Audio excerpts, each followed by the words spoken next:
What's up, everybody? Welcome back to the Trailer Park Live right here on the 2nd Street Marvel, where we're coming at you live every single Friday night. Well, normally at 8 p.m. Pacific Standard Time, but in case you guys don't know, I have been on vacation, so I'm getting a little bit late start towards for the evenings. But thank you all so much for being here, and I also do apologize about a link that I shared on Twitter to get the show started. Got here, got home, and got everything, sorted out and ready to go. And apparently, my computer didn't want to cooperate. It hadn't been running in a while, so it was a little bit buggy. But if this is your first time here, thank you so much for being here. And if you're a returning viewer, thank you all so much for being here as well. I do greatly appreciate any time that you guys show up. Now, again, if this is your first time here, what I typically do is I go over some of the comic books that I pulled for the week, and then I get in and flap my gums about some of the different topics and things that have happened throughout the week. And this is going to be no different than any other week. Again, thank you all so much for being here. So we're going to get started right off the top talking about this one right here. And yes, this is just a digital copy. I didn't make it to my local comic book shop yet to get them, but I do have a couple of these on the digital so I could get them read. But the first one I'm going to talk about here, ooh man, see if that glare, see how good that glare looks. But it's Thor issue number 1. Now this new series is being written by Donny Cates. It's got it's actually got somebody new on art I haven't actually heard of before, and I believe his name is Nick Klein, and Matt Wilson on colors. I'm not sure if you guys have ever read Thor. I haven't ever really read Thor before, but this is an issue number 1, and I can tell you guys this book was really good. And I never really read a whole lot of Thor, not because I didn't like him or anything, just because I don't know, sometimes you jump in the middle of a story arc and everything. It's just a little bit odd, but I could tell you I read this first issue here by Donny Cates, and I gotta tell you guys, this book was really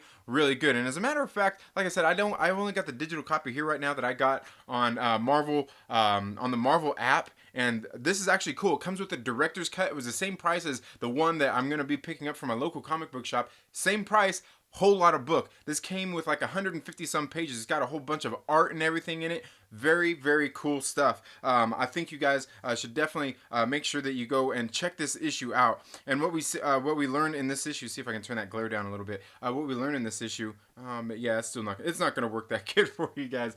But what we see in this issue is Thor is now, he's now the king of Asgard. Odin's gone. He's sitting he's sitting on the throne, and he's kind of rebuilt Asgard as he sees fit. Some interesting things. He has some very interesting dialogue going on with Loki at the very beginning of the book, and then we see what happens is Galactus, the World Eater, had fallen had fallen there. Oh man, sorry, I got a whole bunch of things here in my way. Had fallen there into. God, man, see, that's how busy it's been. I can't even remember where he fell to, but Thor's home. Guys, I apologize, man. Sorry, it's been a crazy week. But yeah, he falls there to man, God. Am I that dumb? Somebody's gonna beat me up in the comments for talking about this. But he falls to Asgard, and he's been injured, and there's this thing going around called Black Christmas. Was that it? No, it wasn't Black Christmas. It was the Black Death, the Black Plague. No, dang man. I don't know, but I can tell you this book was really good. And basically what happens is Galactus falls there, and Odin's getting or not. I guess at this point it's Thor, not Odin. He's getting kind of old, and we can see at the beginning of the book he's having problems lifting Mjolnir, and it's getting to him, and that's something that Loki actually had made. Part of the conversation with it that they were having is hey man, I noticed you having a problem lifting up Mjolnir, you never had that problem before. And Thor was there, he's pretty upset. He pretty much told Loki, get the hell out of here, don't ever come back here unless you're invited. I basically don't want to see you here. It was some pretty cool stuff. Galactus ends up falling to the planet, and so the Silver Surfer show up. Basically, all of Galactus's former heralds had showed up, and they're sitting there having a meeting with Odin, or not. See, I'm so used to Odin being the king, right? So they're sitting there talking to Thor and figuring out what exactly is going on. And it turns out that Galactus is having this plague. He's got this disease, something that he had experienced one time before when his home world had actually fallen. When his actual home world realm had been destroyed, his home universe. And so they basically have to, they're trying to figure everything out, and it had been weeks, weeks upon weeks that they were trying to figure out what was going on here with Galactus, and then he finally awakens. And he goes to Thor, as they're going to Galactus, saying, "Hey, they had formulated a plan with Silver Surfer, who is now black. He's no longer silver; he's Black Silver Surfer." So they're sitting there trying to figure this thing out. It's got some cool little cameos from all of the former heralds of Galactus, as they were going to go out to put a stop to this plague that was coming for this realm.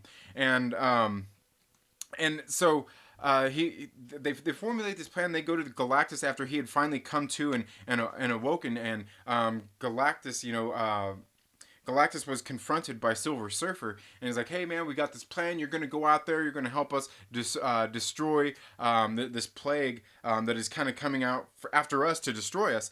So Galactus wakes up and is like, "No." He's like, "I've seen this before." He's like, "I've seen the end before. When I was human, when I was in a human form before, I didn't understand it. This is the second time I've seen it, and this time I understand what's going on." And then you see him reach his hand down and he blasts Thor, and everybody's like, "Oh no!" So then what happens is Thor's actually just returned to his younger state. And that's kind of where this issue leaves off. Very, very great issue. I think I'm going to add this one to my pull list. Like I said, I did call my local comic book shop and have them pull it for me. But, it's not on my pull list. But I did go ahead and get this read. And again, it's written by Donny Cates. Donny Cates has been doing one hell of a job over there since he's been with Marvel, writing the books that he has been writing. So definitely one that you guys should check out if you are into comic books. Now the next one I want to talk about here. See if you can see this one now. Is it too? Oh, of course now it's too dark. Is Hawkeye Freefall issue number 1, and this one is being written by Matthew Rosenberg. Again, this one is a number 1 issue. I've never really read a whole lot about Hawkeye or anything before, other than just like what I've seen in some of the other books, like through Civil War 2, and then through Secret Empire. In case you guys don't know, during that time, what had happened was Hawkeye actually killed Bruce Banner, Hulk, the Incredible Hulk, and just some very interesting stuff. He was a criminal there for a while. He was. There's a lot of interesting things going on. Now, this book, however, I like Matthew Rosenberg and I like his writing, but I got to tell you that this one right here, I thought it was interesting. Some of the art in there isn't necessarily for me. I didn't, it wasn't, I didn't completely like all the art in there, but the story here in the setup was actually pretty good in what's going on with the story. There's a few things. There's like this one little situation that happens when Hawkeye is being confronted by Falcon and Bucky Barnes, or Winter Soldier in this case. He's being confronted while he's there at breakfast because some people had been killed and pretty much robbed and all these kinds of things, and they had surveillance of it, and the surveillance showed that it was actually Ronin. And so Falcon and Winter Soldier there were questioning him about exactly what was going on, kind of questioning him, like, "Hey man, what were you doing last night?" Give him the old shakedown, give him the good cop, bad cop. And in the middle of while this is all going on, when they first showed up, Falcon actually had a bird fly over and it pooped on Clint Barton while he was sitting there eating, and it got on his omelet and everything. Some funny banter going on here. But what happens is Clint's pretty much telling him, like, "Hey man, I'm not going to talk to you until I get my breakfast. I need my omelet." So Falcon looks at the menu and he's like, "Holy crap, like $20 for an omelet?" And Hawkeye looks at him and goes, "Yeah, it's called, what is it? I can't remember exactly how he says it. He basically says, like, yeah, it's called gentrification." And and I was like, "Oh no, man, here we go, like." And so really that's all that happened here. As far as that kind of language stuff, I was like, man, I don't know, I don't know how you guys feel about that, but I thought it was kind of funny, and within the context of everything that happened, it was a little bit silly, but again, just this similar kind of things, like, does that really need to be in the comic book? Like, I get it. I'm willing to give him a pass on that, though. I'll give Matthew Rosenberg a pass because I really do like his work. But while they're sitting there also having some conversations and going over this footage of this Ronin that had attacked all these people, they're sitting there like, oh, Clint's telling him like it wasn't me, and they look over this footage and like, oh yeah, clearly it wasn't you. Like this dude looks way more fit. To which Clint Barton actually go ahead and takes a bit of offense, and previously Clint Barton had actually been visited by another villain, and I can't remember I'm not familiar with who this villain was. And pretty much the guy told him like, hey man, like they kind of struck a deal saying, hey man, just calm down, just leave us alone, like otherwise we're gonna have problems here, because Clint Barton at the beginning was tracking down these bad guys and trying to put a stop to the to their plans. So some very interesting stuff. We do get a little bit of interaction with his girlfriend in this book. I thought it was actually a very, very good book. So I can't wait to read issue number 2, and we'll see. I'm not sure if this is going to be a mini series or an ongoing, but definitely one I think you guys should definitely maybe check out if you're into Hawkeye and all that stuff. Now the next one I want to talk about here is this one right here, and that's The Web of Black Widow, issue number 5. Now guys, I went back and realized that I thought I had done some reviews on this Black Widow series, and I was wrong. I actually hadn't done any reviews on it, but this is just a little mini series. It's only 5 issues, and I'm going to go ahead and do a review probably here over the weekend of all of this whole series as a whole. And I've got to tell you, it's been written by Jody Houser, and you know what? Like some of the art in the book, I don't know. It's not really all there. The art in the book is it's good in parts, and in other parts it's kind of shady. It's not the best art in the world. I'm always willing to give a little bit in the art department as long as I'm getting a good story. That's the whole heart of a comic book, is a well written story, well fleshed out characters and things like that. Especially when it comes to Black Widow. Now I do have to say I had some pretty high expectations for Black Widow because of what the Sasuke sisters did with Black Widow in her previous miniseries, No Restraints Play. I've talked about that book many times here, and I can guarantee you one thing when it comes to No Restraints Play. As soon as I hit 1,000 subscribers, I'm going to be giving away a copy of No Restraints Play. Now, to get entered into that, I'll figure out how you're gonna have to get entered into that. Chances are you probably just gotta be subscribed and have commented in my videos. I'll probably go and back so far since I did my last giveaway, which was at my 1-year anniversary. And so make sure you go through and comment in any of the videos since my 1-year anniversary. So I can do that, but I will be giving a copy of that away. Now, this new Web of Black Widow series was written by Jody Houser, and I gotta say,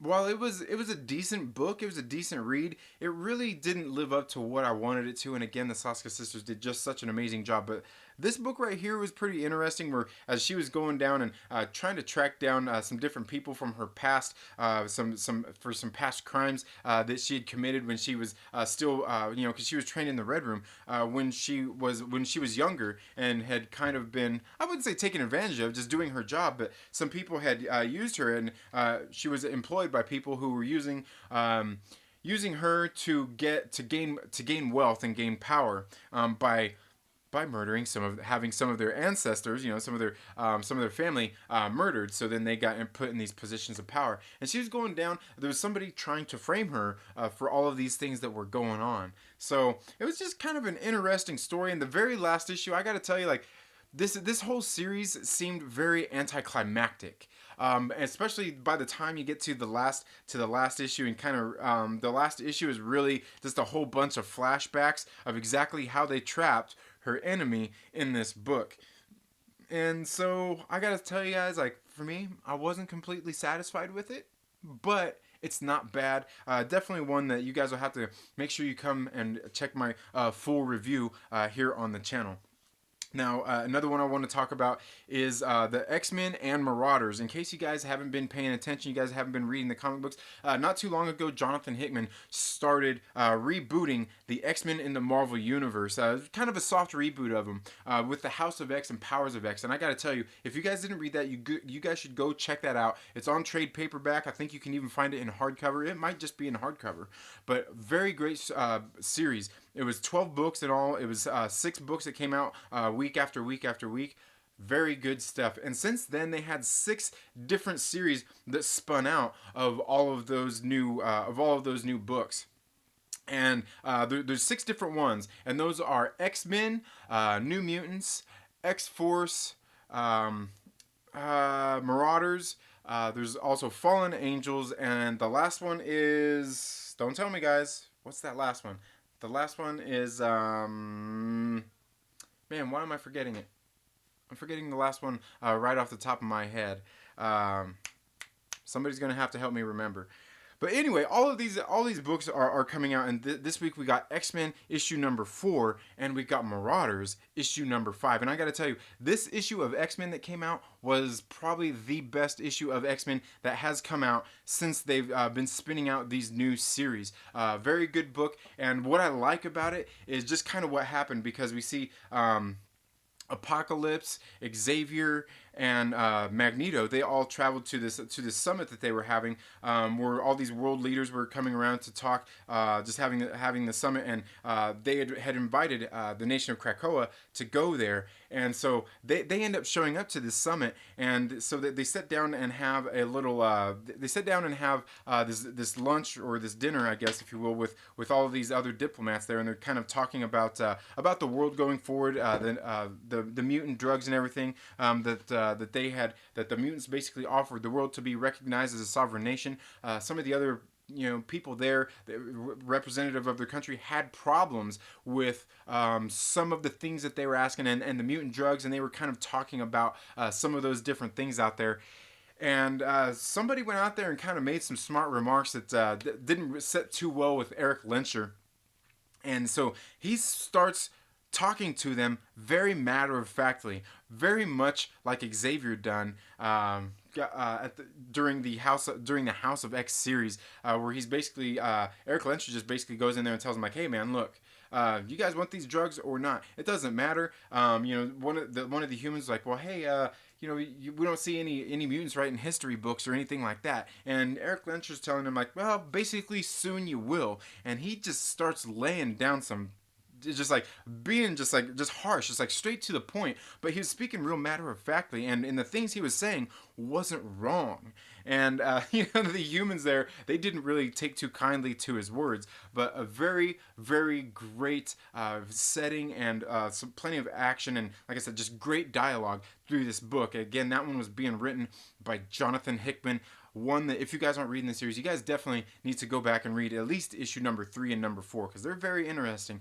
Issue number 1 and issue number 2 of X-Men seemed a little bit on the silly side, more about Scott Summers and his family, and maybe a little bit what's going on with the little love triangle with him and Jean, and just some weird stuff. But the first 2 issues were okay. These last 2 issues have really picked up. And the last one I want to talk about is Marauders, issue number 5. This series is definitely one of my favorite of the series. I think my favorite of all of these 6 issues is definitely X-Force. And that book is just good. You guys should go read that. But Marauders, issue number 5, was really great because it's kind of telling the story of the Hellfire Trading Company and Kate Pryde, and what she's doing with her band of pirates, if you will, going out there and rescuing mutants that are being denied access to these Krakoan gateways, so the mutants can come to Krakoa and live there basically in their own little safe space. That's kind of what they've got there on Krakoa. And in this issue is really good because what's going on here a lot, what we've seen throughout these issues, is kind of the arm wrestling going on between Sebastian Shaw and Emma Frost, and in this case, Kate Pryde as well, because Kate Pryde is now the Red Queen. Kate Pryde is the Red Queen, Emma Frost is the White Queen, and Sebastian Shaw is the Black King.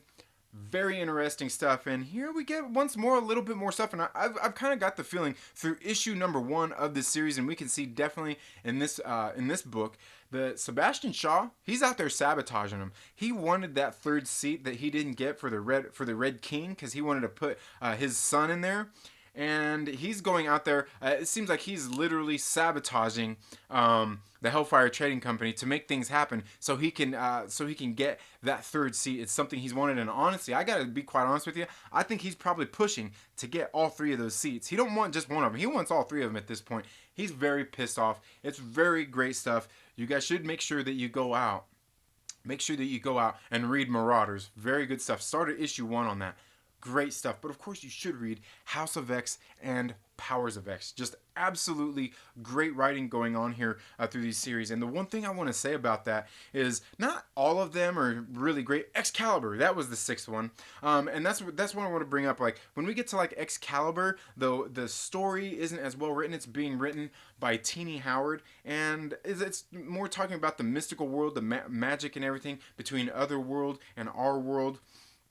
And it's been interesting, and I think it's a relevant book because of the things that are going on with it. But the storytelling isn't the greatest. The characters are a little, I don't know. It's not the greatest book. But again, I think it's one that's probably definitely worth checking out to see if it's for you. And maybe like the first 5 issues or so. You know what I mean? But definitely some very interesting things going on. And then the other one that's come out is New Mutants. Has been the characters there are very insufferable. They talk like a bunch of millennials, but hence the name New Mutants. These are a younger generation of the mutants and everything. I haven't liked New Mutants as much, but again, it seems like there's relevant things going on in this book. But the one thing I have to say is hats off to Marvel for what they've been doing with this series so far, because they've got Jonathan Hickman there pretty much on the X desk. Interesting if you know what's going on with that. But he's pretty much there, keeping all of these books all tied together, telling a cohesive story. And this is something I think is very important for Marvel Comics, because here over the past, over this past year since I've been reading my comic book pull list has been expanding, I guess you could say. When they do events, when they do these event type books like this, and this isn't just an event, this is like a big all encompassing thing. They're not very good at it. I didn't read Absolute Carnage because before that they had done War of the Realms, which I thought was an absolute mess. They did like Spider-Man's The Hunted, just like some little things tying into that, which I thought was okay. But they've been doing just these other series out there. Like if you guys didn't catch my reviews of 2099, very very sloppily handled.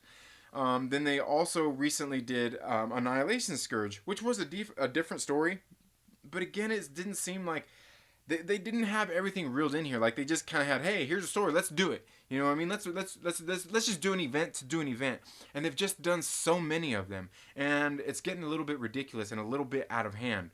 But what I want to give them some credit where it's due here, because Jonathan Hickman has been doing a hell of a job keeping all this reeled in the X universe with the mutants and everything like that. Very good job, and I think all of these books are probably worth a read, at least to check out and see if you might like them. So you definitely might want to go and do and check some of that stuff out. Very very great stuff. So I'm going to get here into the live chats. I see there's plenty of you here right now. We're going to get into the live chat here and say what's up to everybody. Let's start at the very top. Who we got? We got Lonely Banter here. Says, I am here. What's up, LB? How are you doing today? Wookiee Supremacy, thank you so much for being here.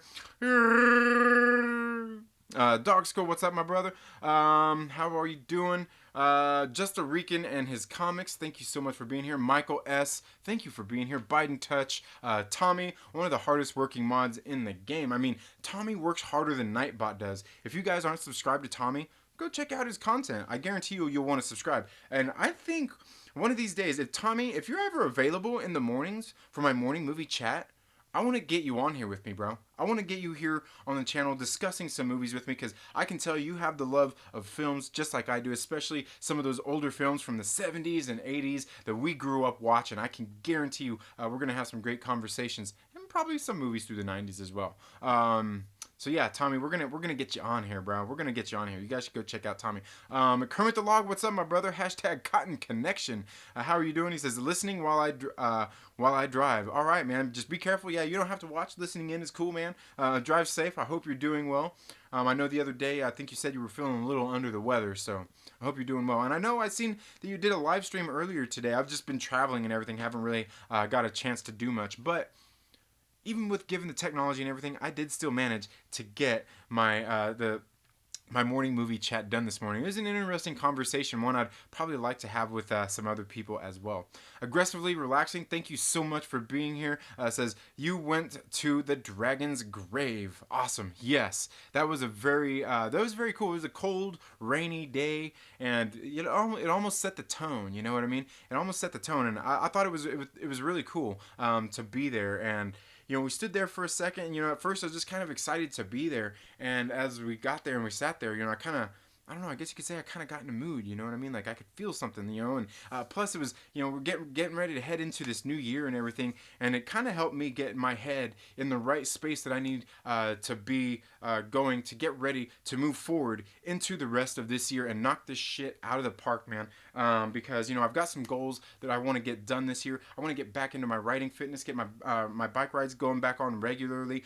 Here over the last half of the year, I really started making a push to grow the channel, to get to that 1,000 subscribers, to get monetized and all that stuff, for probably no other reason than just to say that I've done it, because you know what, they say it's a very small percentage of people who actually get there. But not only that, because the monetization is cool. You get that little community tab is what I'm really after more than anything. Then you can do those little like Snapchat videos and stuff, and that's pretty cool. That's pretty cool, right? You can live stream from your phone directly on the app, but although I may not, because the Streamlabs app works pretty good if you ask me. But those kinds of things, because the one thing I don't want to do, guys, is I don't want to just put ads on all of my videos. For one, I don't really have the traffic that's going to be getting a whole bunch of that's going to get me a whole bunch of ad revenue. You know what I mean? So I'm not going to bore you guys with a whole lot of ads or anything like that. As a matter of fact, I may not even put ads in for a little while, unless it's a video that I think might hit big and get plenty of clicks or things like that, if you will, like the one I just did yesterday, thanks to my brother, the Lonely Banter, about that Collider stuff. Man, that video, man, it's getting hits like crazy, and I'm like, dude, and I hate doing that kind of content, guys, like where I go through and I read the little article and talk about it and those kinds of things. Man, because for one, I always feel it's insulting somebody's intelligence. Like I can't just send you a link on Twitter or something. You can go read it for yourself. But again, I think a lot of times, when people do that, people come to the channels and watch those kind of videos to watch individuals takes on it. So I guess that's probably why people come here and watch that video. So again, it's a silly one. So I might put ads on a video like that once I get monetized and stuff. But again, part of the reason, one of the things you can do is you can follow some of the links down there in the description, where you can send direct donations via Streamlabs, or you can even become a monthly Patreon supporter. And I do want to say there are a couple of names on here that I didn't get put on there yet. I do have a couple of new Patreon supporters. One of those is going to be Ryan from Nerdy Blurb TV. Thank you so much for becoming a Patreon supporter, as well as Captain Pennsylvania, one of my newest Patreon supporters, and I believe Christy was added to that list as well. And believe me, guys, I'm getting ready to start doing some more videos over there on my Patreon channel. Some of them for different tiers. I'm gonna have content for different tiers, okay? And I'm gonna be doing some of those things out there, talking about things that I may not normally talk about here on the show all the time, just to kind of give my Patreon supporters a little bit more value. And there's also something else that I'm going to start doing with that Patreon, and I'm gonna discuss that in my Patreon. So if you guys want, you can always go and check out my Patreon. That link is down in the description, where you can go and check that out.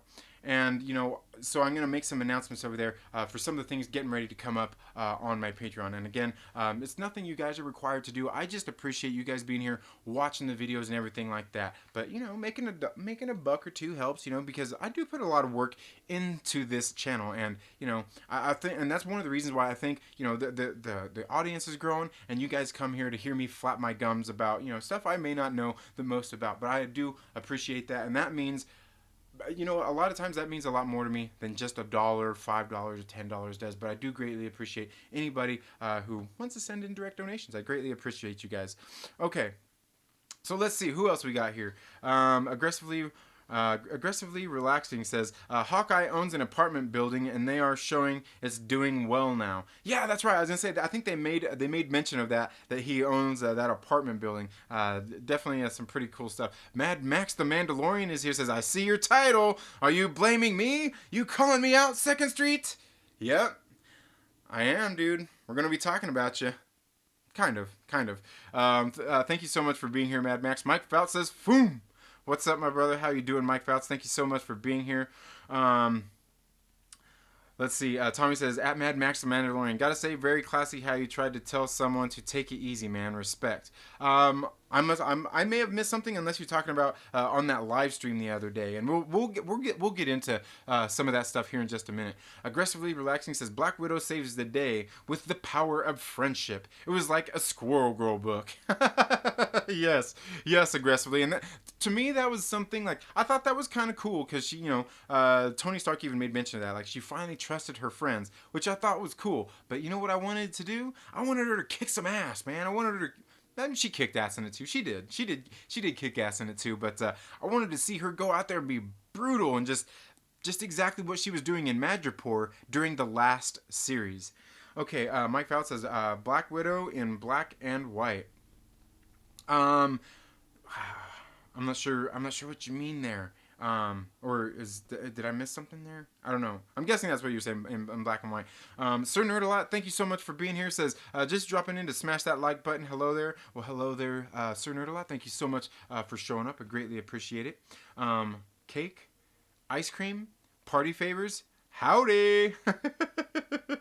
Maverick Pilgrim, thank you so much for being here. Another one of my great Patreon supporters. I do appreciate your support, Maverick. Maverick is a very great supporter, and I know he's one of the supporters that I met him over at the Den of Nerds. Again, you guys know I love the Den of Nerds here on this channel. And then we'll get into some of that too about the Gray Order. I'm definitely down with the Gray Order. It's something I definitely align with because for me, when that was announced by Josh over at the Den of Nerds, I kind of felt like I was all on board because for one, I've liked the Den of Nerds for a very long time, but I'm like kind of what he was talking about, the whole premise of the Gray Order is something I've kind of been doing here for quite a while. And I think anybody who appreciates me and the content that I make here, chances are, even if you're a fan of Menacer, you can align with the Gray Order. It doesn't have to do with edging other fandoms or anything like that out. Really what the Gray Order is all about is just not being an a-hole when you're sitting there. We're on the Trailer Park Live. What am I doing?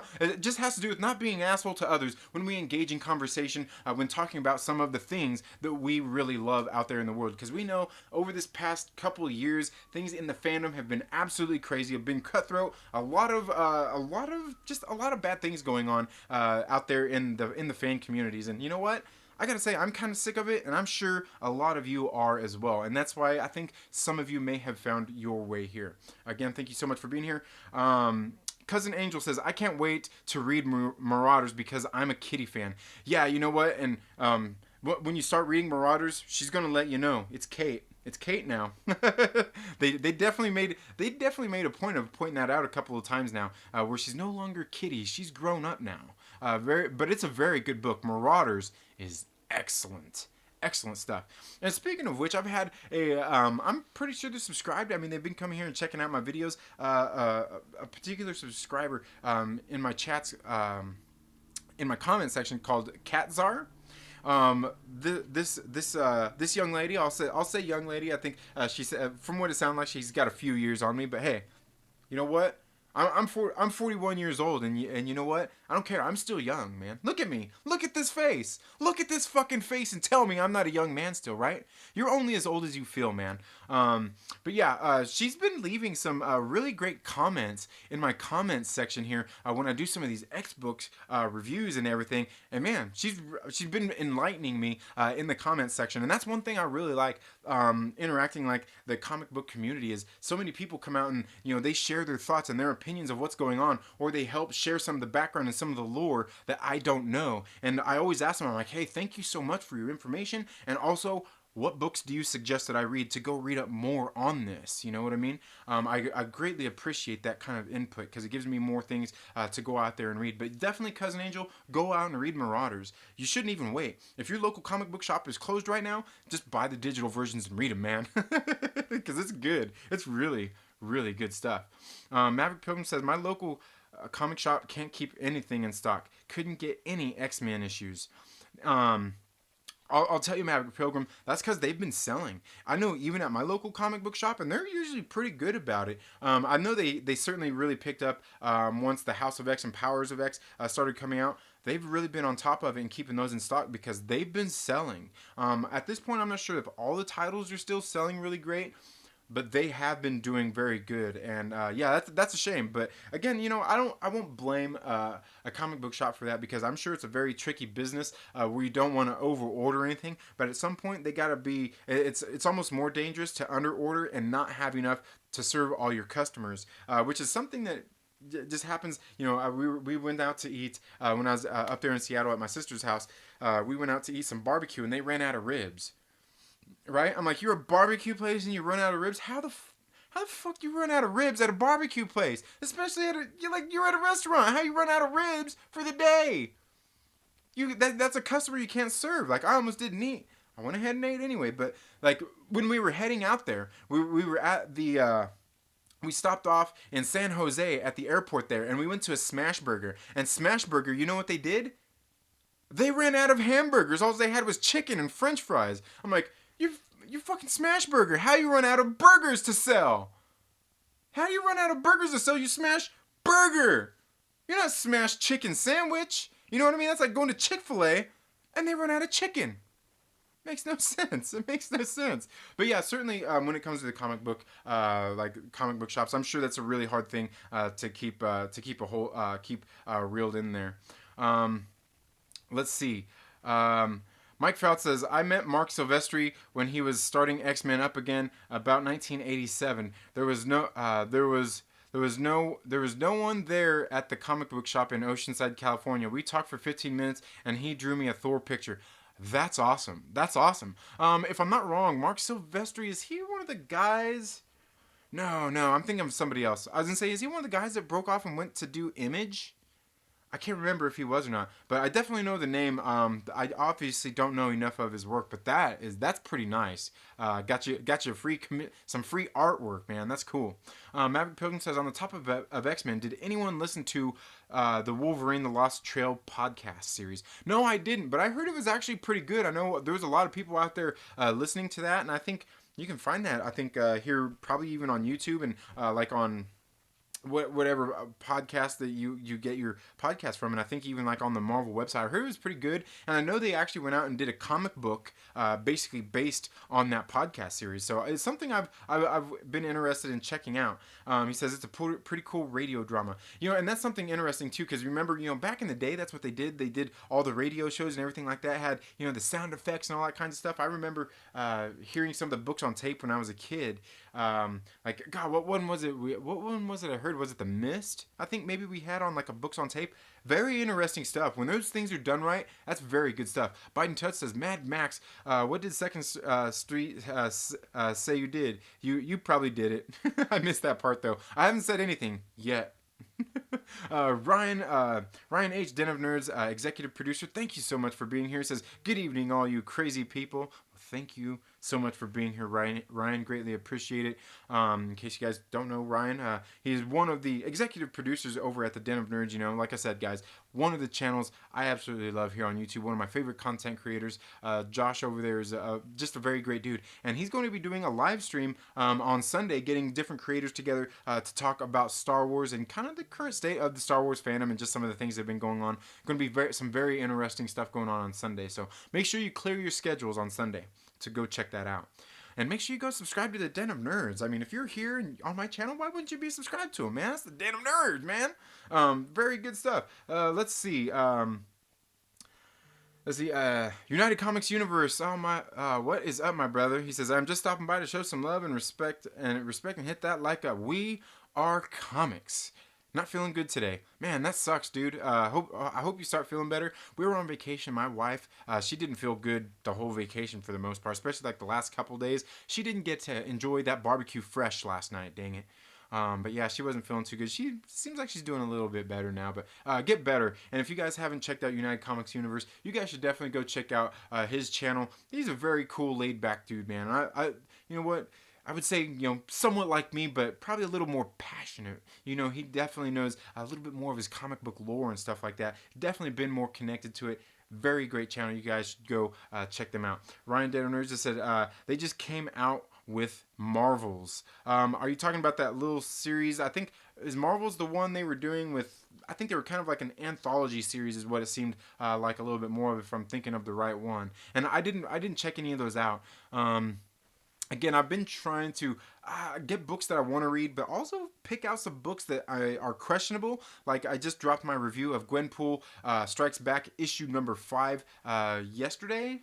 And that was a series. It wasn't for me. It was silly. It wasn't terrible, but it definitely wasn't for me. And I went ahead and sent the 3 issues that I had purchased. I sent them out to my brother Dylan's comic book rant. So, and he just got those, I believe, right here before the new year started. So I can't wait to see his review on those after he gets them read and everything. So yeah.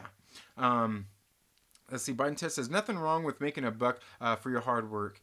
Yeah, definitely not, man. Definitely not. I think anybody who puts in work, to something and puts their passion into it, I think I see no problems with. And the thing is, like, I don't always ask, like, and nobody's required to do it, but there's people out there that legit want to support you, and I know, like, Mad Max, he's not completely down with that, and hey, man, I respect that.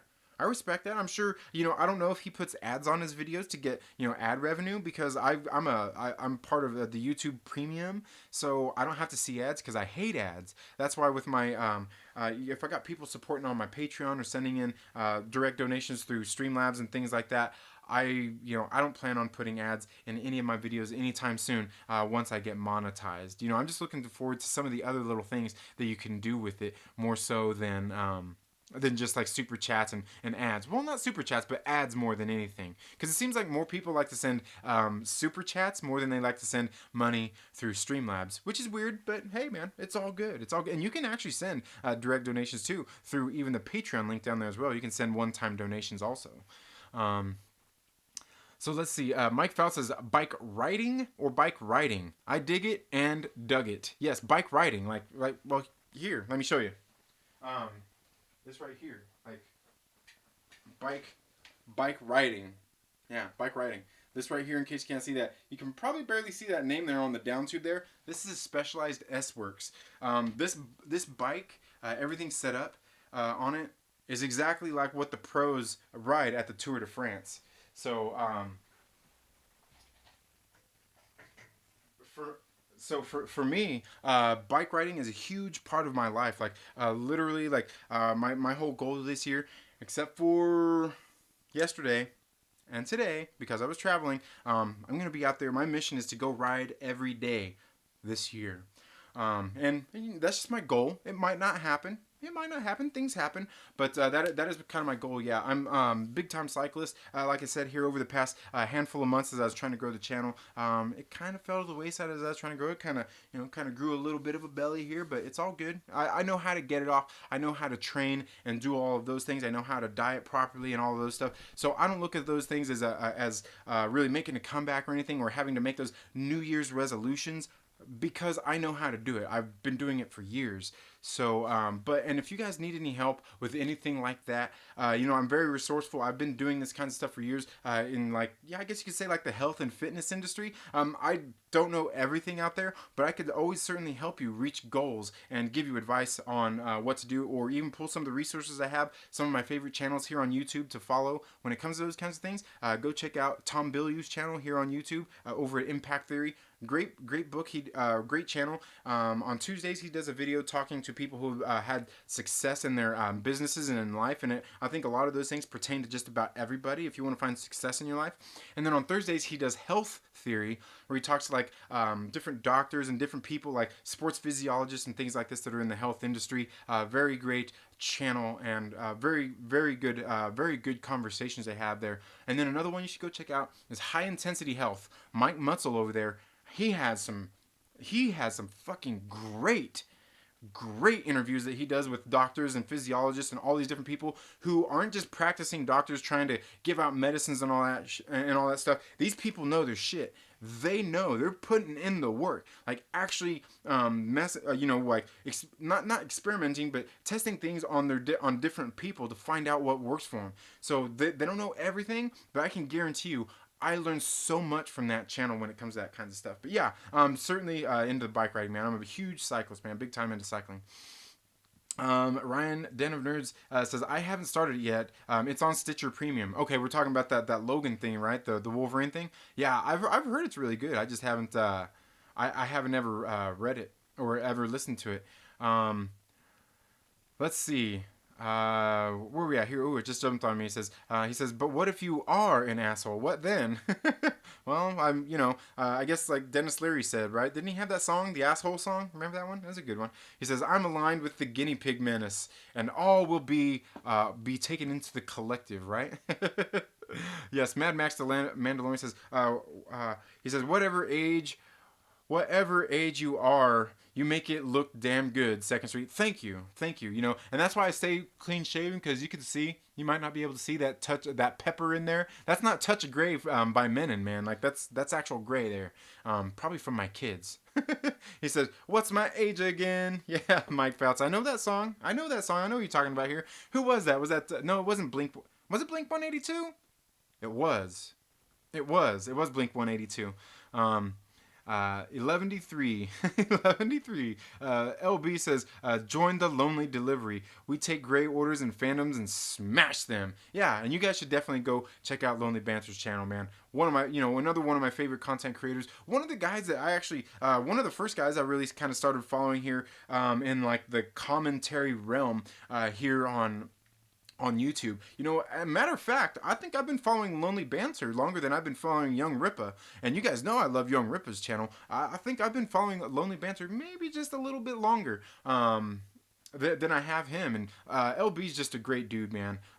Certainly love his work. And like I said, big shouts out to Lonely Banter for sending me that story about Collider a couple days ago so I could talk about that. And I'm telling you, that video took off, and I'm like, dude, I fucking hate talking about this dumb shit.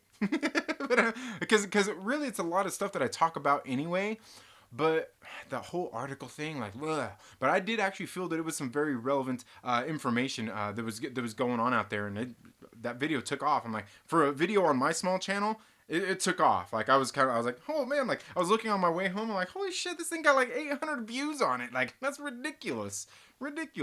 Mike Fouts says age don't mean much. To those not counting. Yeah, definitely. He says, unless she's 17. I feel like we're going a little bit Kip Winger here. Kip Winger. And Kip Winger is actually a very talented musician. You know that he actually graduated from Juilliard? Yeah. Juilliard, that place, yeah. He actually graduated from there. He's an alumni over there at Juilliard. Like he knows his shit. He's a very good musician. Ryan says, Mad Max, that was a hell of a stream the other night, brother. Yes, it was. He says, oh shit, no good. I didn't mean that. Oh, I must have missed something. Zula Entertainment, thank you so much for being here. Cousin Angel says, I listened to both Wolverine, The Long Night, and The Lost Tape. I give The Chef's Kiss. Nice.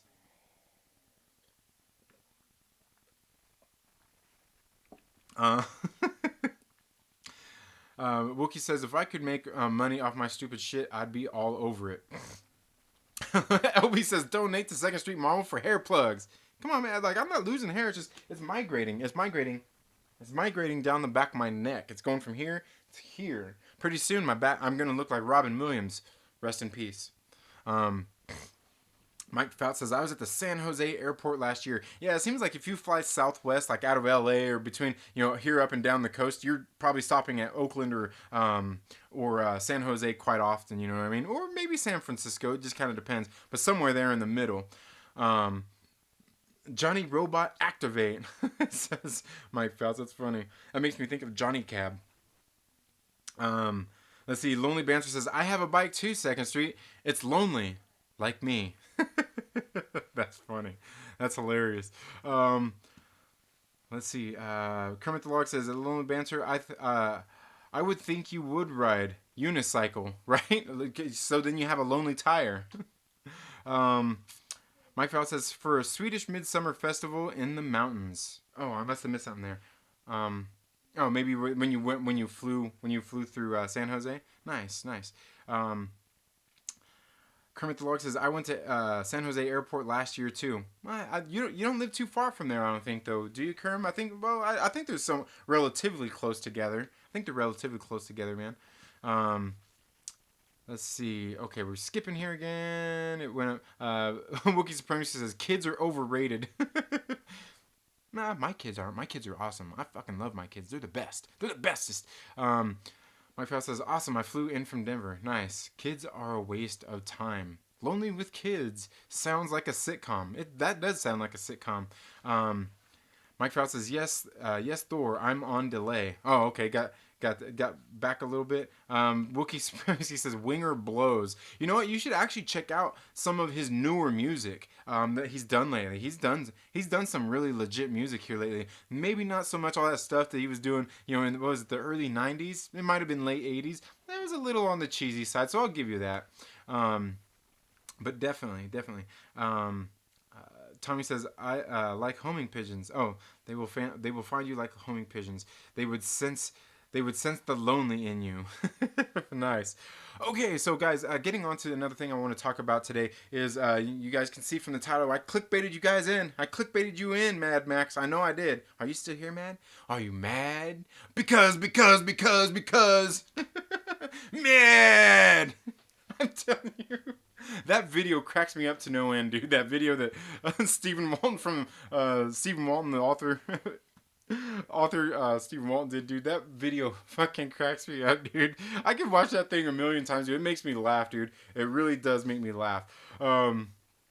But the one thing I wanted to talk about here was, we've seen Mad Max. I gotta give a huge shout out to Mad Max, and kind of what he's been doing. Everybody thinks he's just this madman. He's crazy and he talks a lot of trash about Jeremy and Geeks and Gamers and all these people. And you know what? He has done a lot of that here in the past. And I've been critical of him, and I've talked about this before here on my channel. I've been critical about him for doing that. I'm like, dude, just can you talk about movies or something? Where's those videos about your Blu-rays, Mad Max? Where's those videos about your steel case Blu-rays?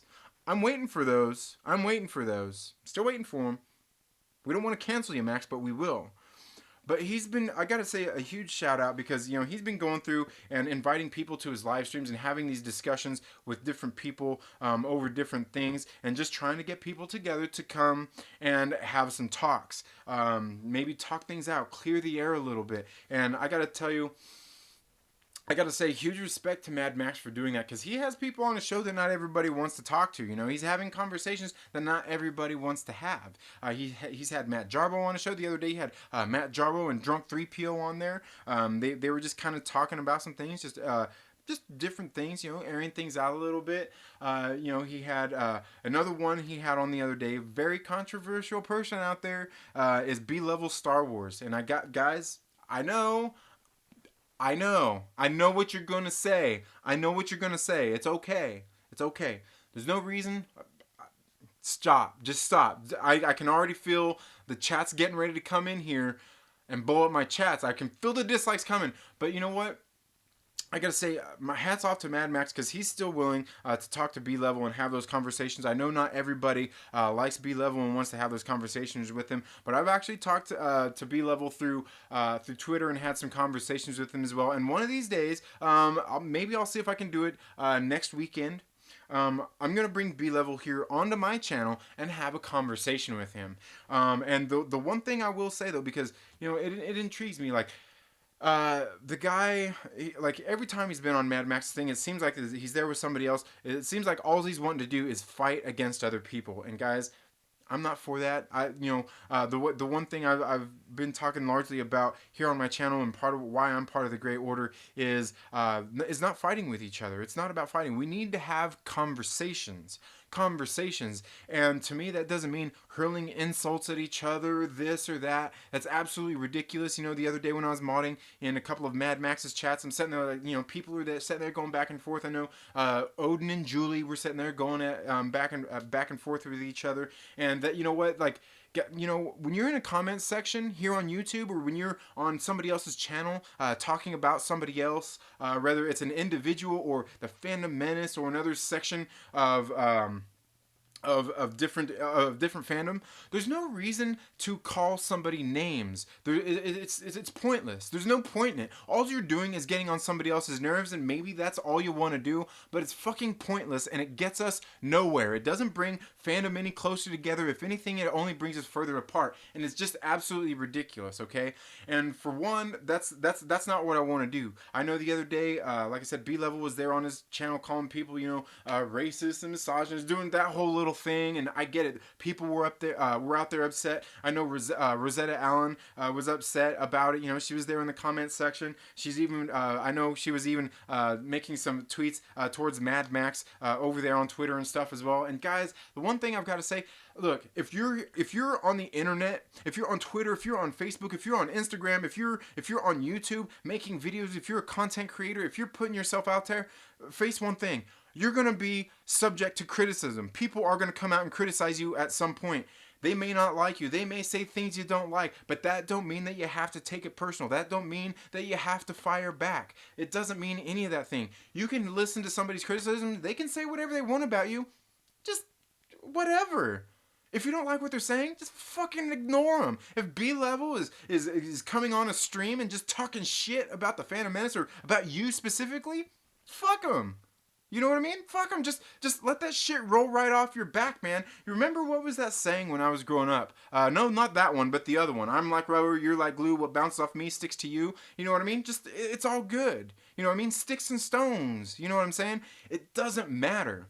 But I can tell you the one thing that I don't, and when I bring that guy on here to my channel, when I bring B-Level on here, that's one of the things I'm going to say. Like, dude, I don't care what your thoughts are on individuals and stuff like that.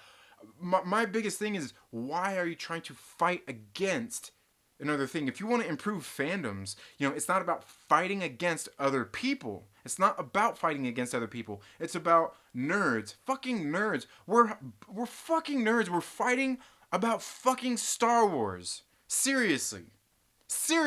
You're going to be pissed off because somebody likes this movie and you don't like this movie? Like, it's fucking ridiculous. You know what I mean? You don't even have to call them fucking stupid. Like, if you're just as an example, if you're part of the Phantom Menace and somebody's a Reylo shipper, you don't have to say they're fucking stupid or they're an idiot. It is pointless. What does that accomplish? Nothing. Is it weird? Yeah, sure. Reylo shipping is weird. I'll admit it's a little weird. But, dude, like, this shit has been going on since the fucking dawn of time. People, you know, with romance novels and shit like that.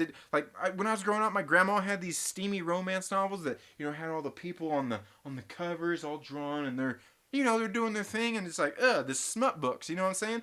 But the point is this shit has been going on for a long time. It's just weird shit. That doesn't mean that somebody's an asshole or that you have to, you know, call them fucking weirdos or anything like that. It's pointless. There's no point to it. Even if they're talking shit about you, you don't have to fire back. Guys, we're in a new year. Let's start it off right. You know what I mean? Somebody's got some harsh shit to say to you, maybe that you take to heart. Just let it roll off your back.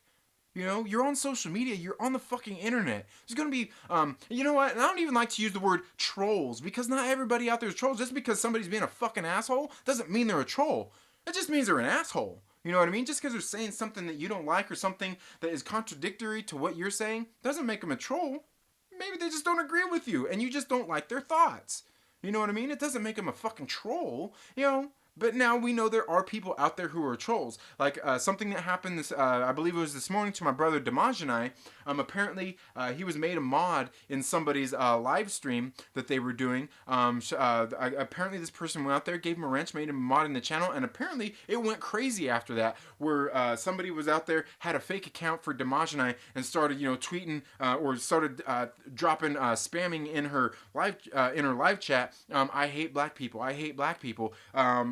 Through Damaj and I. It's like, dude, do you even know who Damaj and I is? Damaj and I's black. What are you talking about? Are you stupid? Now that, to me, that's not even a troll. That's just a fucking loser who has nothing better to do. You know, and when it comes down to those things, I honestly think that's all it was. It was just somebody with nothing better to do. It's probably, you know, like, it's probably not even a hater of the Phantom Menace or, you know, or of the Dark Council or anything. It's probably not even that. It's probably just some weirdo sitting in his basement hacking people's shit. You know what I mean? That people who have that kind of working knowledge for, you know, doing that kinds of stuff, they're just losers, you know. But they're granted, they're smart fucking losers and they know what they're doing. But that's all they do. You know what I mean? And sure, that person's probably a troll, but guys, that's what I want to say. Largely overall, if somebody has something bad to say, fuck them. You know, fuck them. Don't give them the time of day. Don't let them ruin your shit just because they're an asshole, or just because you don't agree with them, or just because they don't like you, or just because they want to call you a name. It doesn't matter. You know what I mean? I've been called names before, and do I care? Fuck no, I don't care. You know what I mean? You can say all kinds of mean things about me. It doesn't matter to me. I'm not gonna let you ruin my day. And certainly when you see somebody there, like I said on Mad Max's stream the other day, people sitting there just going back and forth at each other in the chats, like, "Oh, you're an asshole. You're an asshole." What's the fucking point to that? Give your fingers a fucking rest. You don't have to fire back at every little fucking thing that somebody says to you. Somebody says something you don't like. Boo fucking who, man? It doesn't matter. It doesn't matter. Let them be an asshole. Let people just, all you gotta, if somebody says something like, "Hey man, cool. Like, hey, I respect your opinion. You have every single right to fucking feel how you do. You don't have to fire back. You don't have to fire back with, "Oh, well, you said that. Oh, yeah, but you said this, and here's what you do. You and all your friends, you guys just go out there, and you're just a whole bunch of fucking meanies to everybody." Who fucking cares, man? You know what? If you don't agree with them, you can block them. I'm not for blocking people because I like hearing people's input. I like hearing their takes on shit. I don't block people. I don't care. Whatever. You know what I mean? I want to hear what everybody has to say. But just because somebody disagrees with you doesn't mean you have to fire back. Just, if you don't like them and their friends, what are you doing wasting your time interacting with them? What are you doing in a live chat interacting with them? Just leave them the fuck alone. Let them say whatever they want to say. It doesn't matter. How does it affect you? "Oh, they called me and my friends a bunch of racists. We couldn't even defend ourselves." Who fucking cares, man? Does what that person say really fucking ruin your day? No, it don't. It don't fucking matter. It's just some critic on the fucking internet. But what's funny is you see a lot of these same people who are crying about what somebody else says on them on a fucking live stream or in a fucking video or on Twitter or something, and they're sitting there like, "Oh, this person's so terrible," and and they're acting just like the fucking people they claim to not like. You know what I mean? It's no fucking, just who cares? Who cares? Just let it be. There's no point to arguing with people like that. Just let them do what they want to do. You know what I mean? It's absolutely ridiculous, Like, if they're calling you and your friends all these fucking names, so you're a fucking asshole. Just, that's all you gotta do. And you don't even have to put that in the chat. You can just think in your head, "Yeah, the guy's a fucking asshole. Who cares what he thinks?" But they're getting to you. That's why you gotta say something, right? You gotta say something because they're getting to you. They're saying something about you and your friends, and you have to say something. You have to fire back, right? Right? No, you don't. Just let it go. You know what I mean? Just log off the internet for a while. Block them if you need to. Like I said, I'm not for the blocking stuff. I don't care if somebody's a troll or somebody has something to say about stuff like that. Cue ball guy. Cue ball is one of my friends. But it's cool. If he's acting up, it's all good. I don't give a shit. But yeah, chances are Cue Ball's in here probably trolling, probably spamming shit. But he's one of my good friends. He's actually been here on the channel. I've done some videos with him. But it's all good. It's all good. I don't know. I didn't catch what he was saying. I just all of a sudden see message deleted by. Yeah, he's not one of those faceless trolls. He's one of my good friend trolls. But yeah, and that's what I'm saying, guys. Like this kind of stuff, it doesn't matter. You know what I mean? It doesn't matter what somebody else thinks about you or your friends or your group of friends or anything like that. It doesn't matter. Now, I do get it that there is some perception out there, and everybody kind of has this perception about this person or that person and all this and that, and you want to defend yourself. I get it. I get it. I get it. I'm not saying that there's anything wrong with defending yourself, standing your ground, or standing up for your friends if if stuff like that happens. I'm not saying you can't do that. But all you got to do, you don't have to engage in the same being an asshole like they're being. Just, all you got to do is tell them like, "Yeah, well, that's just like your opinion, man." You know what I'm saying? Be like the dude. Be like the dude. You know what I mean? That's all you got to do, You don't have to engage with them in that negative way, you know what I mean? Because it does nothing for you. It does nothing for you. And it's not like you're going to convince them. They're already convinced of that. You know what I mean? You think if I have a conversation and bring B-level Star Wars here onto my channel and talk about fandoms and just things going on out there that I'm gonna change his mind. Like all of a sudden he's gonna like Black Angus reviews. All of a sudden he's gonna like Geeks and Gamers or Jeremy or any of the Fandom Menace. You think he's just like all of a sudden gonna be like, you know what, Trinity, you're right, dude. Like you're right, bro. Like these guys are okay, man. No, no, it's not. It's not. It's not going to do any. It's not going to change his mind about the Phantom Menace or any of the people in it or anything. It's not going to change his mind. But I have some very specific things that I want to talk to him about and ask him about and things like that because just with fandoms in general, because I find it fucking weird why we got people out there trying to police fandoms. I find it fucking weird why people want to go out there and fight against other people in fandoms. It doesn't help nobody. It doesn't help anybody for anything. What we need to do is be doing what Mad Max is trying to do with a lot of his things, and I think he's actually out there making a difference for some of the people. I think he's actually out there making a difference for some of the people where people are coming together on his streams. Dude, there's people in the Fandom Menace, people that he's made videos about, coming onto his channel, coming into his chats, kind of dropping their guard a little bit. You know what I mean? Dropping their guard a little bit and being like, you know what? It's all good, man. Like, we're here and we can all take the criticism. We can be cool with each other. We can just talk about the shit we like. We can talk about why The Last Jedi sucks in a civil manner. We can talk about The Rise of Skywalker and why it sucks in a civil manner. And I'm not saying that, like me, I like these movies. I think they're decent movies. Okay, that's all good. But what I'm saying is, like, we can do that. We can talk about these things in a civil manner. And I think that's something that's kind of been going on over on Mad Max's channel because he's one of those guys out there. He's, and I won't even say he's in the middle. He's not in the middle at all. If anything, I'm more in the middle than he is. But even me, I have my own personal opinions. I just don't have to be an asshole about them. And I think it's a very good thing that Mad Max has been doing. And I think what he's been doing has been working.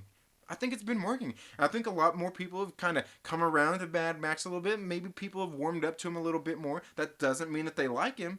But I think he's actually been making a difference out there in some of the things that he's been doing. And I think it's being proven, and a lot more people are giving him maybe just a little bit more respect than they did previously. And that's good. That's good. That means it's fucking working. You know what I mean? That's what we want.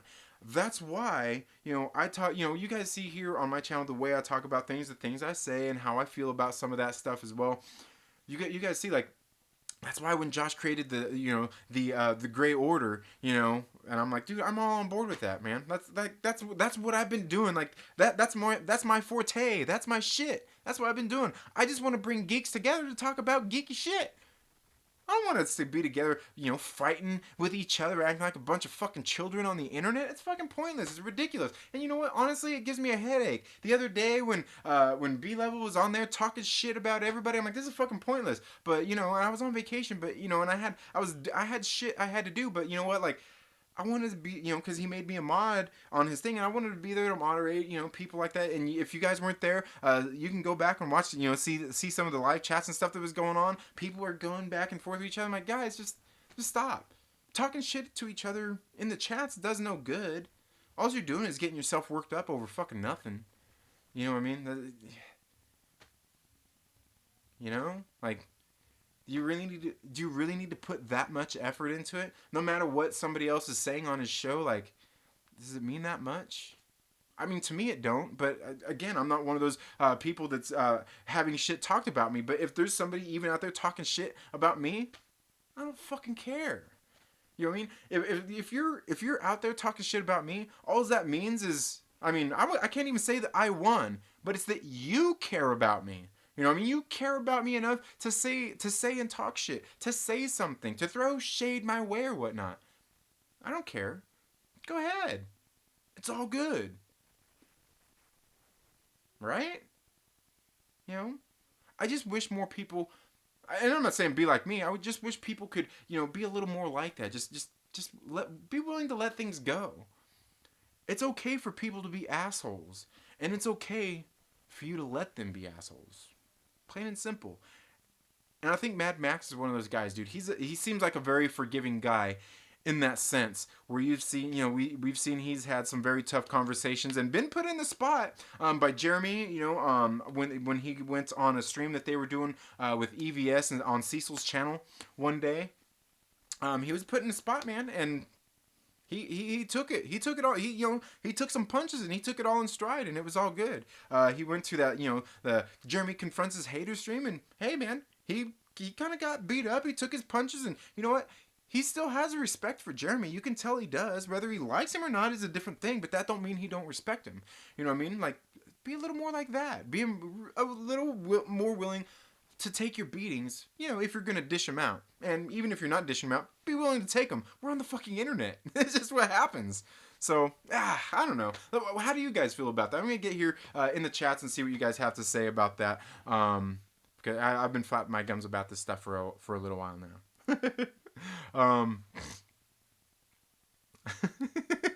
That's funny. Cue Ball got booted again. But yeah, Cue Ball's one of my good friends. He's actually been here on the channel several times. If you go back and watch, I think we did a stream together talking about. We were talking about one. We did one talking about The Last Jedi, I believe, and we also did some talking about the Captain Marvel movie as well. Oh, and I think me and him actually did a review. We did a review of, what was that movie with Liam Neeson where he was driving the snowplow and killing people? Cold Pursuit? Is that what it was called? We did a review of that together as well. Pop Culture PB, thank you so much for being here. Moira Kitty, thank you so much for being here. Let's see. Lonely Banter says, "Man, too many people beefing to keep up." Absolutely. I get it. Moira Kitty says, #nerds unite. Yes. You know what? And that's something else. Speaking of nerds unite, because you put that hashtag in there, it made me think of #the Gray Order. And there's a lot of people out there that have their, however they feel about the Gray Order. It's all good. Like I said the other day on Mad Max's stream, B-Level was on there and Darth Daddy was on there. And Darth Daddy cracked me up. Like, Darth Daddy actually at one point, he fucking screamed into his microphone. I was like, oh, dude, man, he lost his shit, man. That was great. It was funny to see. It was good stuff.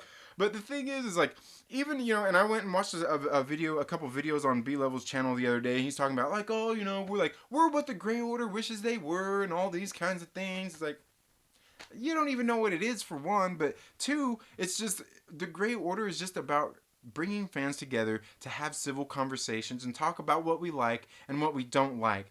And you going on Mad Max's channel, B-Level, and talking shit about the Gray Order and saying all you want to say. So, say all you want. I don't fucking care. I'm not gonna engage in your negative talk about the Gray Order, considering you don't even know what the fuck it is. You're not part of it. You don't want to be part of it. So, I don't put any weight in your words. You know what I mean? It doesn't matter. But that don't mean I hate the guy or anything like that. Like, hey, he's got his own opinion. I respect that. He's going out there and talking shit about everybody. Hey, go ahead. I can respect you doing your thing, man. Do your thing. Everybody else does their thing. Don't think there's no other creators out there that have went out there talking shit about other people and creators and stuff like that. Do your thing, man. Do you. It's all good. I'm not mad about it. I don't care. I don't care about that. Like I said, policing fandoms is fucking weird. I don't get it. There should be none of that going on. To me, I think that's really where a lot of the problems start. We see, with the Star Wars, we see a lot of people. These aren't even people who are just part of the Phantom Menace. We see people out there who are saying shit like, "Oh, you just don't understand. You're not a real fan." What the fuck does that mean? Who are you or anybody else out there to judge somebody else's level of fandom? Just because you're more passionate about it, just because you've read the fucking EU and I've only watched the movies, don't make you a bigger fucking fan than me. It don't mean that you're anything like that. You're just more outspoken and passionate when you speak about it. That's all that fucking means. Don't think for 1 second it makes you a bigger fucking fan than me or anybody else. You're just more passionate about it. You're more outspoken with your passion. That's all that means. That's another thing I think, I was even saying that on Mad Max's stream the other day when I was on there with with Echo Based Network. I was like, yeah, because they'd said something about that. I'm like, whoa, like here, I just, I agree with a lot of what they said, and I told them, I was like, I just disagree with what you say here about judging other people's level of fandom. Who the fuck is in? I wasn't saying it at them, but like, who the fuck is anybody out there to say that you're a bigger fan than the fucking guy sitting next to you? You know what I mean? How do you know that there's not a guy that just got into Star Wars fucking 3 years ago that can't be just as big a fan as you? Maybe he went out there and he watched The Force Awakens and he fucking loved it, and he went back and watched all the fucking movies, and maybe he read a book or two, maybe he started reading the comics, maybe whatever. Who the fuck are you to say that he don't love Star Wars as much as you do? Or fucking My Little Pony, or that sounded wrong, didn't it? Or whatever fandom it is. Who are you to say what somebody else's level of fandom is? You're fucking nobody to say that. You know what? You have no fucking right to say that you're a bigger fan than somebody else because you don't know what their fucking level of passion is for it, how much they care for it. You don't know. So, like, I hate when people do that shit. Like, oh, yeah, you're not a real fucking fan if you like the sequel trilogy. Get the fuck out of here with that, dude. Just fucking go. It's a fucking that's a pointless and stupid fucking argument from anybody because you're nobody to judge somebody else's level of fandom, and neither am I. You know what I mean? Nobody is. That's another thing I think that leads to some of these conversations when you get people out there because like, oh, you're saying I'm not a real fan because like just can we just stop with that, guys? Can we just stop with the I'm a bigger fan than you bullshit? It's really irrelevant in the first place. It really is. For the most part, it's pretty irrelevant when it comes to a lot of stuff. So, I don't know. See, I started going off again because that hashtag gets a hashtag. I'm a fucking weirdo, I know. It's alright. I'm not one of those other weirdos out there, though. I'm somewhat of a sane one. The Lonely Banter says, I want someone to beef with me outside of other people's DMs. Right? I hear what you're saying. Nikki D says, preach, Second Street Marvel. Yeah, I do my best, man. I just, like I said, I just like to have conversations and say how I feel about things. Wookiee Supremacy says, I've been pissed off and fighting about Star Wars since I was a kid. It's only now that I've been called a bunch of different horrible things. Yeah, and that's just weird. Like I said, that's just weird that people do that. Like, who the fuck are you? You know what I mean? Like, who the fuck are you to say what somebody else can and can't like, or just shit like that? It drives me bonkers. And I remember you saying that, yeah, you got in a fight over it and punched some kid in the mouth when you were in middle school. They probably deserved it. Mike Fouts says, we can dance if we want to. Ooh, see, I knew that. I know. See, I'm kind of older. Tommy says, at the Lonely Banter, what kind of cut of do you prefer to beef? What kind of cut do you prefer to beef with? Well, for me, I prefer a ribeye, but that's just the particular cut of beef that I like. Lonely Banter says, Nikki D, are you cheating on a lonely man? I think so, dude. I think so. And I'm pretty sure Nikki D probably found me because of you, LB. So it's just your fault that you're that much lonelier tonight. Wookiee Supremacy says it's a list of ists. Oh yeah, for sure. Yeah, definitely. It doesn't matter what ist it is, I'm sure we're all that, you know what I mean? How come we can't be geekists? Nikki D says at Lonely Banter, a lonely man cannot be cheated on. Yeah, I don't know. Could be. Mike Fouts says, political livestream chat is wild. Oh yeah, I bet it is. Like, you go to Young Ripper 59's channel sometime when he's talking about some of the things he talks about. Woo, yeah, man. And he gets all the fucking weirdos after him because he's willing to talk about politics and those kinds of things. You know what I mean?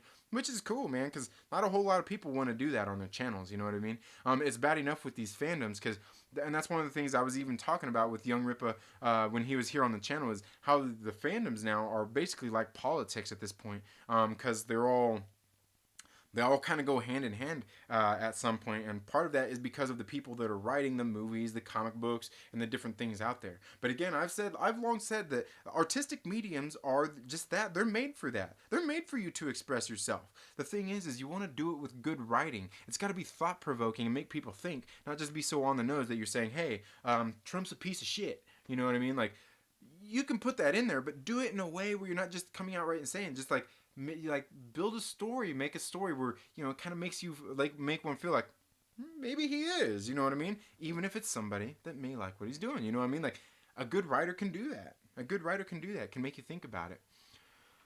Um, let's see. J528 says Fandom Menace, anti-Fandom Menace, Gay Council, Gray Order. I don't give one fuck as long as you cool. I don't give a fuck. Yeah, man. Yeah, for real. And I know you do, man. I know, like Jay don't care. Jay's a cool cat, man. Mike Faust is very cool, specialized, bro. Yeah, man. And that bike, it's super light too. It's really light. Boy Kitty says, Green Council isn't that bad, even though he called me out. I had him on my last stream and he was pretty chill. Oh yeah, Darth Daddy. Yeah, he's pretty cool, man. He's not a bad dude. I had him here on my channel. It was a while back. It was a while back, but I had him because I didn't really know him neither, and I think he was. I can't remember what stream. He might have been on Mad Max's stream maybe. But I was like, hey man, let's. You know what it was? It was after a little Twitter spat with the Council in Exile and all that stuff, and I was like, hey, let's bring him on and give him a talk to him and find out a little bit more about him because at that point I really didn't know a whole lot. Only Banter says, I love Fed Up Second Street Marvel. Yeah, I get that way every now and again. I can't help it, man. I can't help it. J528 says, at this point, might as well be like Mike Zero and ignore absolutely everything and just make that clickbait and let the money come. Yeah, right? Something, man. Mike Faust says, writing is zen. It very much is. It gets me in a good headspace. Very much so. Let's see. Fenrir Fire says, just say, who's Fraba, and you'll be fine. Yes, who's Fraba? Who's Fraba? Yeah, I know what movie you're talking about there. I know what you're talking. I'm calm. Be more like Walter, not the dude. Yeah, maybe both. Maybe find a good balance of both. Am I the only one that gives a shit about the world? Has the whole world gone crazy? Yeah, I love it, dude. Biden Touch says, when I see people called racist on the internet, I yawn. Oh yeah, for sure. Like racist, like, oh yeah. All right, dude. Cool. You can't make a joke. Can't make a joke. Can't make a joke. It's not good to make jokes, especially if you go out there and make fun of somebody else who might be a different skin color than you, or hell, even if they're the same skin color as you. Like, come on, man. Ridiculous. Where Kitty says, Walter, yeah. Mr. Bradley III says, Wakanda forever. Yeah, man. Yeah. What is it they say? Ibombe! LB says, I welcome people to come chat with me when they got beef. They don't pull up though. Yeah, I know, man. Some people just want to have a war of words, not actually have conversations. J528 says, everyone thinks everyone is an asshole on the internet. Fuck it. Smoke weed, draw, play video games, masturbate, do whatever you do, and move on. For real. Ooh, Mike Faust says, I did not see that coming. Pop Culture PV says, who has beef? Sounds delicious. Hell yeah. Especially if you marinate it for a couple hours and then toss it over some good charcoals and... yeah, definitely. Beef is always good. Matter of fact, I know Black Anchor's Reviews, he has beef. And I think he does that, like, he might do that on Fridays. Is it Fridays he has his beef? I think it is.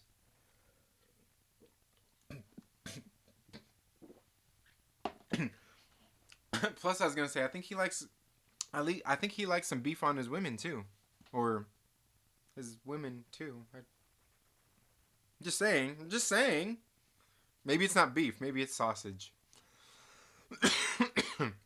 And Black Angus is certainly another cool guy out there. I'm glad to have met him here on YouTube. And again, he's not a content creator that's for everybody. There's people out there that don't like him, that aren't people that are just assholes out there calling him a turd. Some people just don't like him, and it's all good. I get it, but I think he's a pretty cool dude.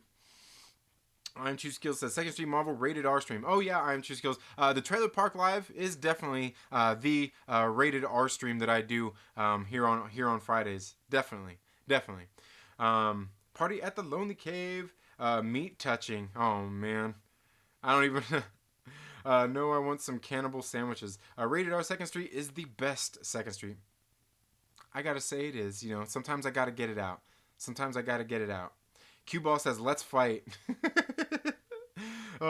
Sometimes you got to kick somebody's kneecap out. Yeah, you could do that. You could do that. Certainly. Teach them a lesson. Certainly teach them a lesson. Um, Mike Fouts says, oh, it jumped again here on me. Uh, let's see. Okay. J528 says, at Lonely Banter, can I talk about Malone in the Woods and 2nd Street Marvel? Oh, man, I must have missed something there. Wookie Supreme says, Hawkeye is lame. LB says, he should have died. The wrong kid died. That's all. That's the only gif that I have for The Last Jedi.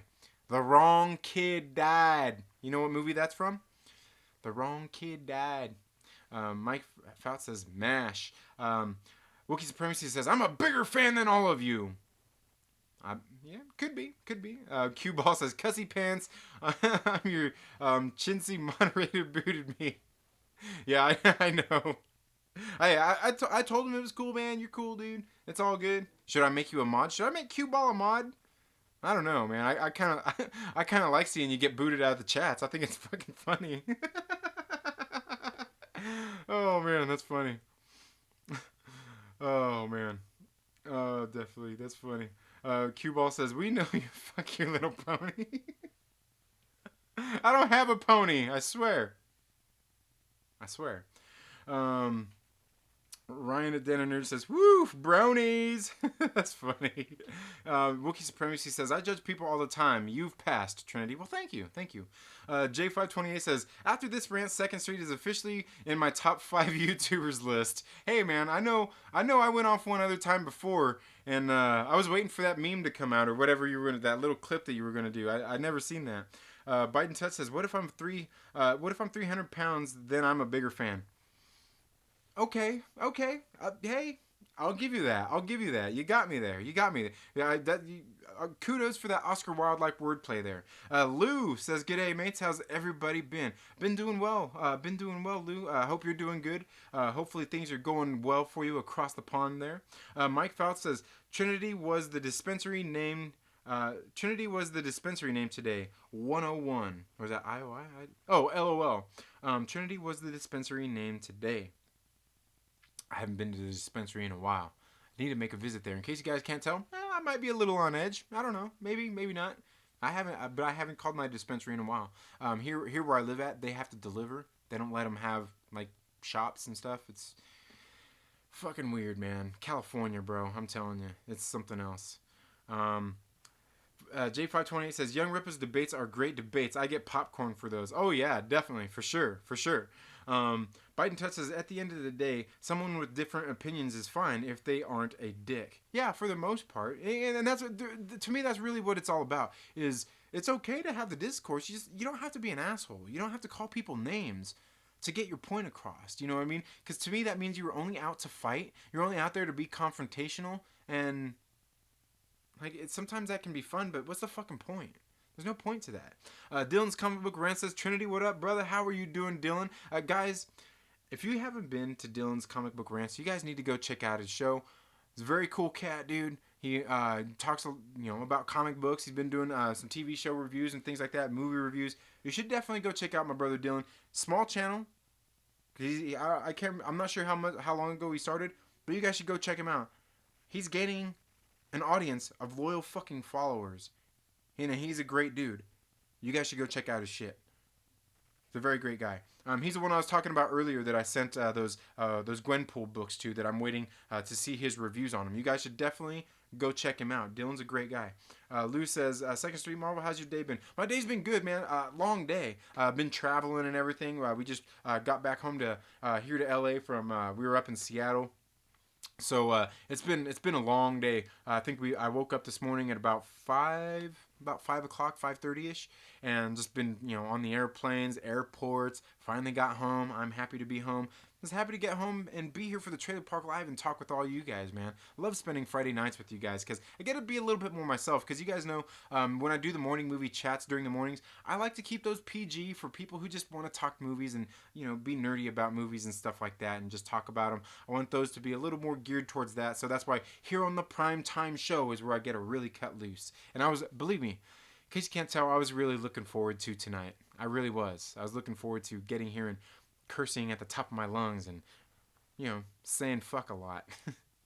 J528 says, just finished a drawing of Darth Vader with red eyes. Forgot how relaxing drawing was. Yeah, definitely, man. I haven't drawn in a while, but I definitely do some drawing as well. Do I have?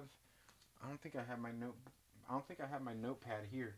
I was gonna say, if you guys want to see do you guys want to see a drawing? If you guys will give me if you guys give me like a handful of seconds, I'll be right back, and show you guys some of my drawings. Give me like 20 seconds, okay? And if not, you can feel free to hit the dislike button. But I'll be right back. Trust me, I'll be right back. Don't leave. Don't leave. I'll be right back. I'll scream from across my house so you know I'm still here.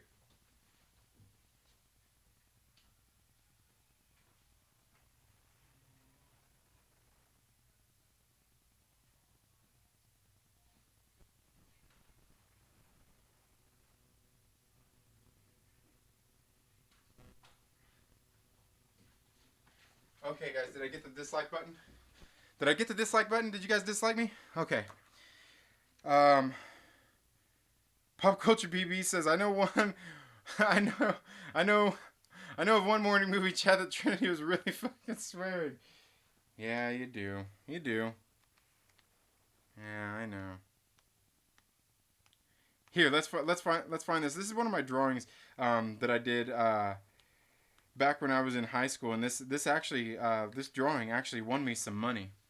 Right there, this word art right here. No, not the Harriet Tubman, not the Harriet Tubman one, but I better not cover it up. Somebody's gonna come call me a racist, even though I do Snoop Dogg here. But yeah, that drawing right there of Snoop Dogg, I did that back when I was in. Did that back. I want to say I was a freshman in high school. Is the inside cover of the Snoop Doggy Dogg's album?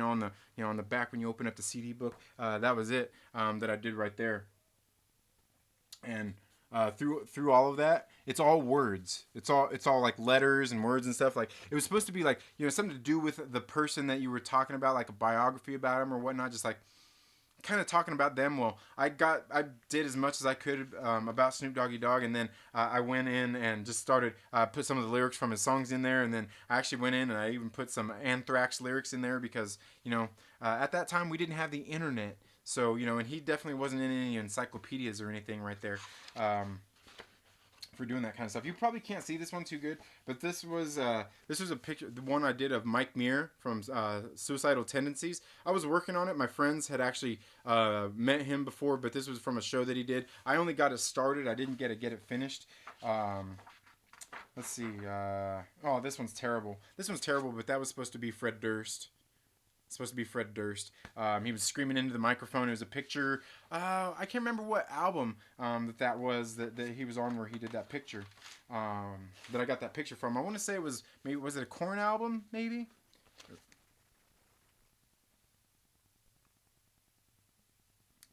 Surely you guys know who that is.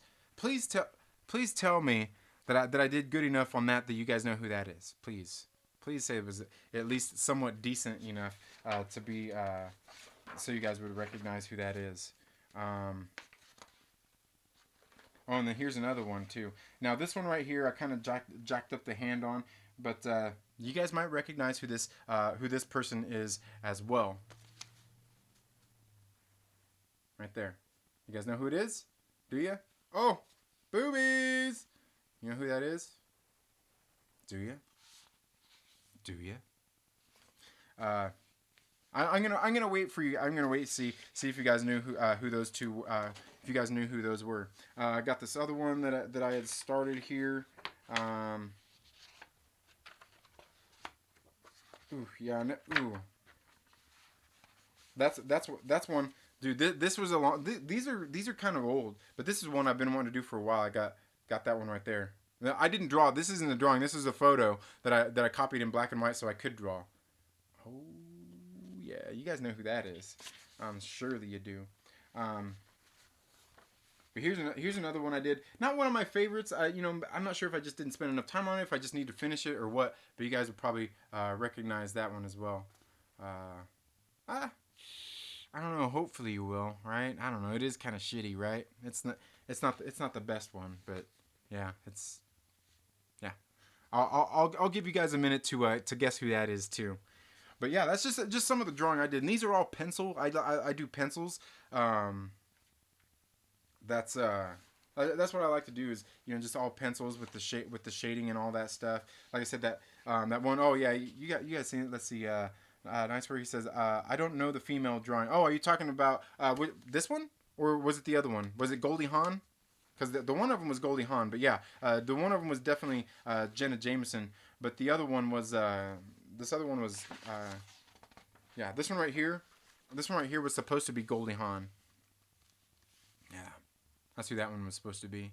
I believe this one was from the DVD cover of the Banger Sisters. But yeah, that's some of the art that I've done, and yeah, I hear you. I hear you, Jay. That's doing art. Doing art is a lot like riding a bike too, man. Like because it kind of gets you like in the right headspace. You're focused on something. You're enjoying what you're doing. You just get into it, and yeah, definitely cool. Definitely. I love drawing, man, and I haven't spent enough time doing it. And I want to actually sit down with my kids and start teaching them how to draw because, for one, my oldest daughter, she's a lot like me, where she's got so many talents. The world is pretty much hers. She could do pretty much anything she wanted to. You know what I mean? So I know I need to spend more time with her and hopefully help develop some of those skills. But what's funny though is my middle child, my youngest daughter, she might not be able to do the kind of art that I do. Like she might not be good at that, but I think she's the one that is more artistic in that she would be more doing more abstract art. We went to Disneyland and they do these things where you can go in. They do the Cartoon Academy thing there where you go in and draw. And we were there, and my oldest daughter, she did a really great drawing of what we were doing there, pretty good for what age she was. And then my youngest daughter, my middle child, she did this drawing. I can't remember if it was Goofy we were drawing maybe, but she did this drawing, and it wasn't like what they were showing us, but you could see like just through what she was doing, the art she did. Like you could see what it was, like you could tell, and like I remember, like me and my wife kind of looked at each other, we're like, "Holy shit!"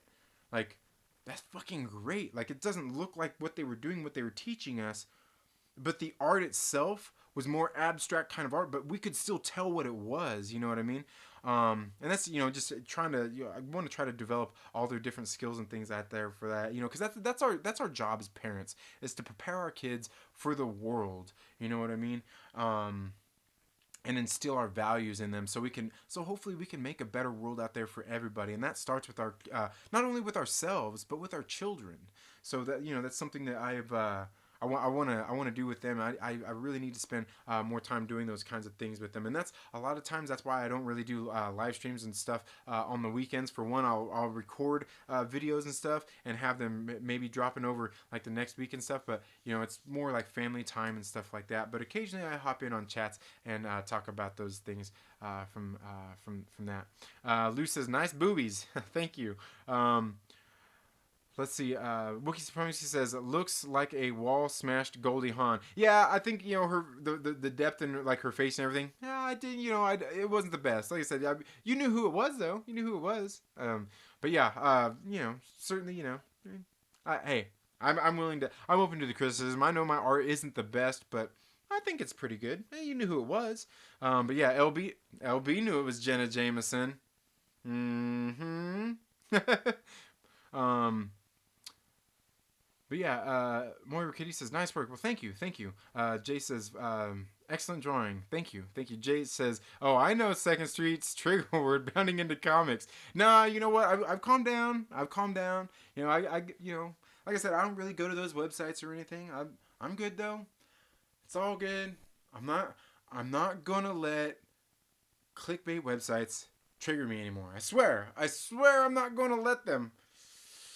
In case you can't tell, I'm really trying not to let them. If anything, what that Collider article proved yesterday, I might actually have to go get into their clickbait stuff and start talking about that kind of stuff, since that's what people seem to want to talk about. They want to come to my channel for that, and maybe that can be my content. That's that clickbaity content. Because in case you guys are content creators here on YouTube, which I think most of you are that are here. What you got to do is, it's not always about content that you want to do, or and things like that. Sometimes you got to do trending stuff, but you know, they've got certain content that's different kinds of content. You find, you know, there's gurus out there that will tell you the different stuff, but you got like evergreen content, you've got hub content, and there's another kind of content out there as well. But hub content is just general shit that you do on your channel, like the regular stuff that you do. Like for me would be talking about movies and comic books. That's more like my hub content, the stuff that I regularly talk about that, you know, I'm probably a little more fluent in. And then you get like evergreen content is kind of stuff that you can go out there and make, and is always like basically going to stand the test of time. You know what I mean? It's stuff that will help bring in new viewers and things like that. Like the perfect example for me of like evergreen content would be like when I do my comic book pull list videos, and I link the video right up there that is talking about what is a comic book pull list and what is the difference between a comic, a trade paperback, and a graphic novel. Those kinds of things are evergreen. Like those, it's going to provide value no matter what over time. You know, where the, you know, the comic book ones, you know, reviews are, they'll stand the test of time, but they're more about like right now for current comic books. And then you got this other content that would be like those things out there where I need to start doing those kind of videos talking about that clickbait stuff, which is, like I said, maybe I'll start going to bounding into comics there and doing that, and maybe go into, man, I don't think I can bring myself, because I would say bounding into comics is certainly better than that fucking other clickbait bullshit out there. The fucking, you know who I'm talking about. We got this covered. Them people they're fucking terrible. But maybe I need to go out there and do some of that content, because the one thing you know, I've got to get into it at some point, even though I don't like doing that, is talking about things like that. Because obviously, like that Collider video I did fucking proves that you got to talk about shit like that to get people to come to your channel. It got me so many clicks. Like, the proof is in the pudding, and I've got to do it, right? The proof is in the pudding, and I've got to do it. So, got to do it. Plus, you know, like I said, that's what a lot of people do. Like even like Josh over at the Den of Nerds, that's what he does. Like he digs into Reddit and 4chan and all those other stuff that I just don't want to do. But obviously, maybe I need to get with him and see where exactly I should go to. What are some good forums to get on to talk about some of that stuff, because I'm gonna have to give into it no matter what way I look at it. The stuff that's going to get me more views and bring me more viewers onto the channel. So hopefully they'll find more stuff on my channel that they like and get me subscribers. So yeah, I know I need to give into doing that kinds of stuff. Let's see, Moira Kitty says, I don't know the female drawing. Okay, I'm guessing you were talking about the Goldie Hawn one. Yeah, because Wookiee Supremacy mentioned that there. Unless it might have been the Jenna Jameson one.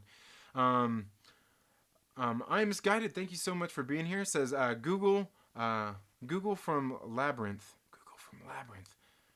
Oh, Hoggle from Labyrinth. Oh man, I must have missed. I must need to look that up to see who you're talking about there. Biden says ScarJo. Yeah, I've been wanting to draw that picture for a while. That was back in her younger days. That would have been early 2000s. I think that was early 2000s when that picture was from. Wookiee Supremacy says it's supposed to be Al Pacino in Scarface. Yeah, it was actually. And actually, it was the picture actually comes from that I got was actually from this box set that I have that I got Scarface. It actually comes from that right there. This edition, this box that I got a while back. It has these pictures in it. Like it's got that one right there. Maybe I should try to do that one. Michelle Pfeiffer. It's got some of these different. Just different pictures and stuff from their movie. But I think I've got that picture. I've probably got that picture in here somewhere. Yeah, that one right there. Boom! Oh, probably can't see that. Yeah, that one right there. That was the one. But yeah, and then it actually came with this little money clip. It's got the little Tony Montana logo on there. And then the DVD that's missing in there, you guys probably can't see the cutout for the DVD, was the original version of Scarface. You know, the 1930s or 40s Scarface movie that was made, based more on actual Scarface, Al Capone. That's where I got that from. But yeah, see? Hey, Wookie knew. Lonely Banter says, where's the drawing of Josh from the Den of Nerds? You know what? I should probably do that. I should probably actually draw one and send it in to him for a fan submission or something. Maybe he'll use it as avatar or something. Who knows? Kermit says, "Did you draw that?" Yeah. All those drawings I just showed you, I did myself. Kermit says, "That's great, Second Street. Holy shit, bro. Yeah, man. Like I said, I dabble in a little bit of this, a little bit of that. You know what really got me into drawing? And you guys may know who he is. What got me into drawing was Boris Viejo. Him and his wife Julie Bell. My dad used to buy these calendars when I was growing up all the time, and like Boris Viejo is a fucking amazing artist, and that's what I always wanted to do when I was growing up. I wanted to be an artist. I wanted to draw and do all that stuff, and I'm sure I can still do all that. You know, it's not like you just gotta. It takes practice, but yeah, and I've been wanting to do some more of that kinds of stuff anyway, and I've still got all my pencils and all that kinds of stuff for doing that.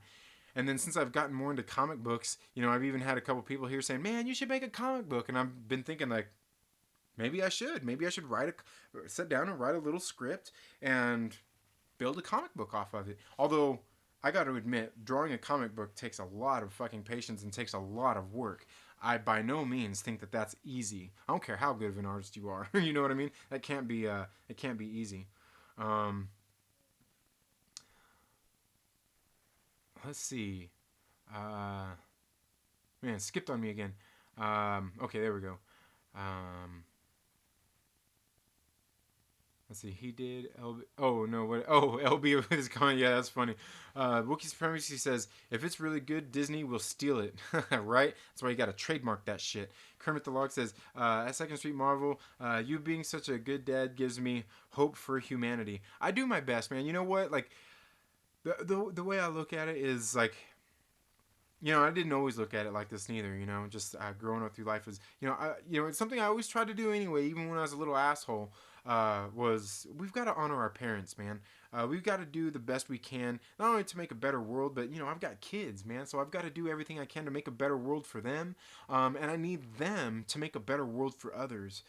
And that all starts with honoring my parents, and and the things that they taught me when I was growing up, and trying to hopefully have a positive effect on others, and put good things out there in the world.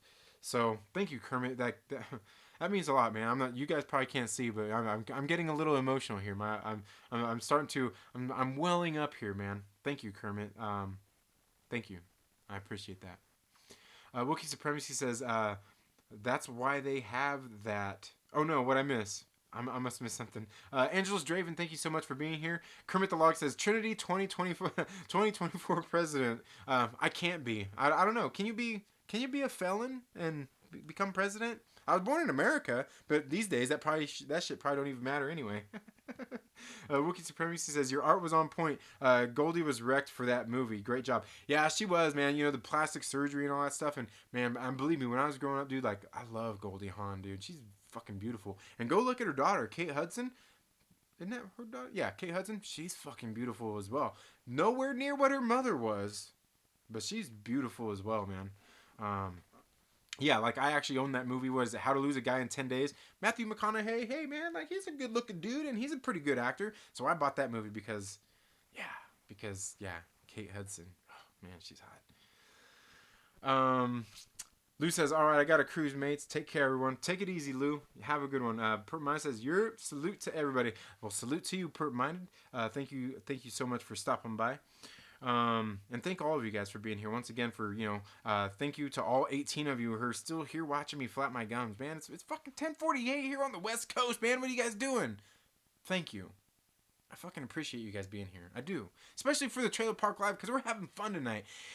And it seems, man, did I do the Trailer Park Live the last Friday night? I'm pretty sure I did. I haven't missed it. But the Trailer Park Live is actually going to be going on its 1 year anniversary. I think January 11th was the first one I ever done, and I've been doing them, bam, every single Friday since then. And I'm telling you, when I first started off, I didn't have a fucking audience at all, man. And now look, I've got so many great fucking people here in my chats for the Trailer Park Live, man.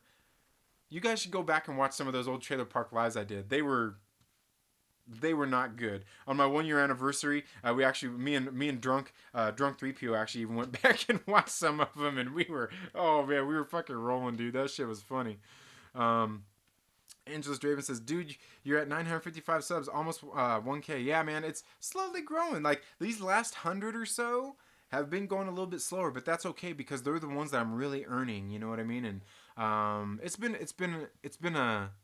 quite a grind, man. Thank you, and thank you so much for being here, Angelus Draven. I'm glad, you know, each and every single one of you. I'm glad to have crossed paths and to have met you all. I'm sure we've all met on different channels and things like that. Maybe somebody is maybe you found me over on the Dark Council where we get together every Tuesday night.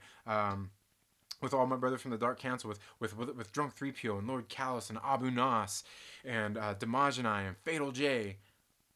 Did I miss anybody there? I don't think I did because LB used to be part of it too. And I know LB is definitely one of those guys you probably heard of me from as well. And I'm sure that he's part of the reason that I even got on to onto the Dark Council. So, you know, big shout outs to those people, man. I mean, not only for being great and helping me grow my channel, but for bringing you guys here, man. I greatly appreciate that.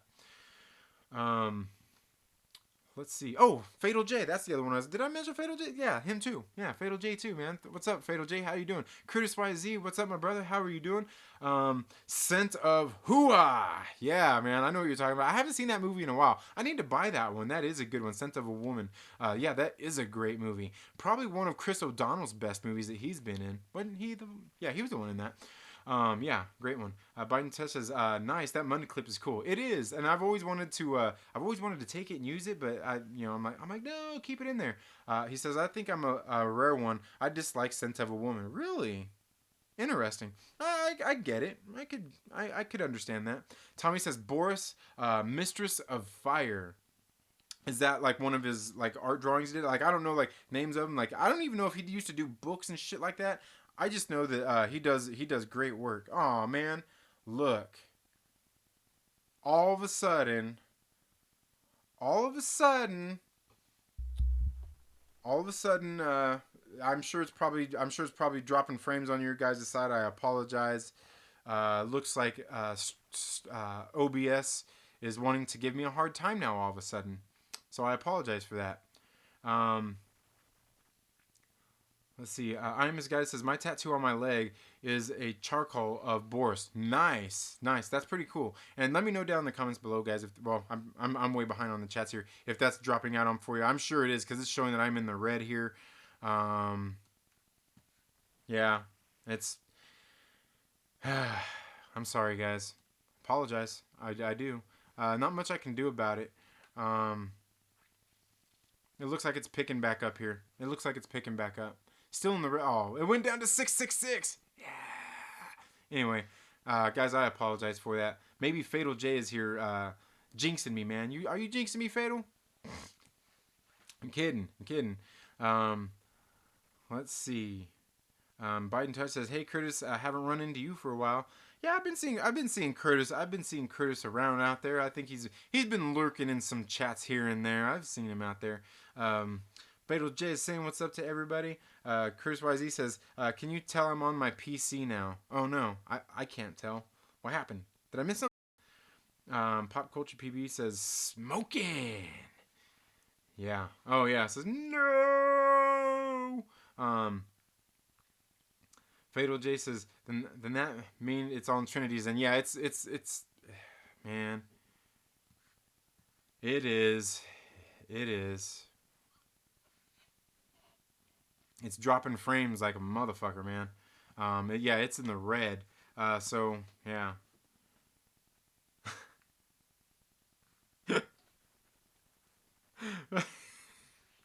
I'm sorry. Oh man, it's getting real bad, dude. It's real bad. Okay, it says audio. Okay, audio is fine. Just the frames are getting real bad. Okay, I kind of figured. Yeah, it's okay. It looks like it's picking back up a little bit, but yeah, it's dropping pretty bad right now. J528 says, "I've seen you. I seen you in Ripper's chats, and that's where I found you at." Yeah, yeah. I think that's where I first remember seeing you too, Senate. Angelus Draven says, "Frozen here." Yeah, it's doing shitty. It is doing shitty as hell right now. Um, let's see. Andrew Draven says, yeah, Rip is where I first found him. Second, Fatal says Second Street got canceled by Collider. Oh, dude, that's funny. Max Santiago says, it's going well, Tommy, at work, reading New Mutants. How about you? Yeah, oh, nice. Yeah, reading some New Mutants. Good deal, man. Audio is fine, but screen is hanging all right. Frames are... Oh, man, that's funny. Dial up, quick adjust the rabbit ears. Yeah, maybe do some yoga, do some yoga poses. Maybe you are caught in a temporal flux. Oh, man, it's fucking... Dude, it just dropped way down right now.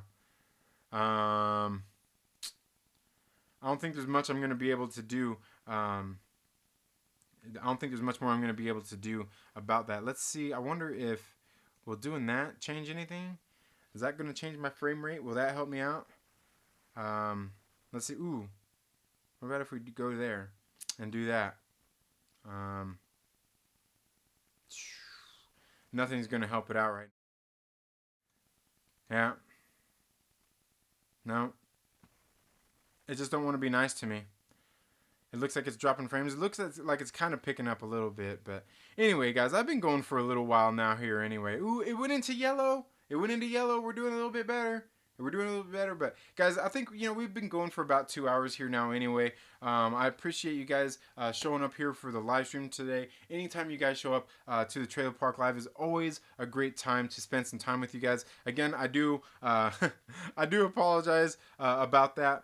But like I said, guys, make sure you subscribe, click the little bell and all that stuff. Make sure you follow the links down in the description where you can go and become a Patreon supporter if you'd like to. You don't have to. You can also send in direct donations via Streamlabs.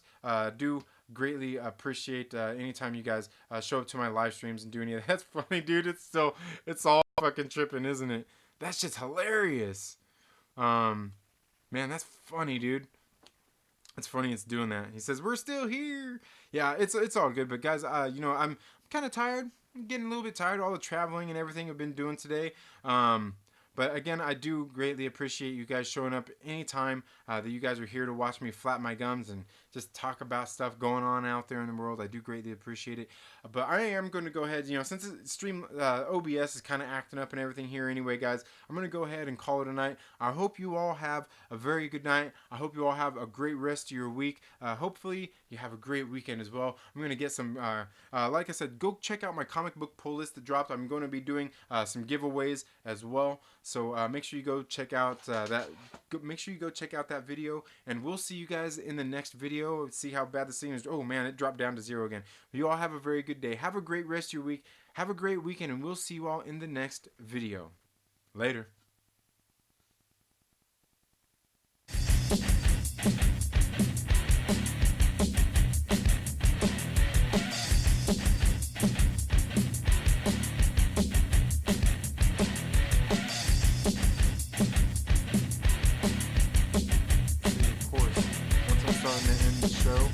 Those frames start picking back up. You see that? See how that works? Damn the OBS. Damn the OBS. Alright, man. Y'all have a good one. That's so funny, dude. I'm sitting here watching this thing ending and it's cracking me up.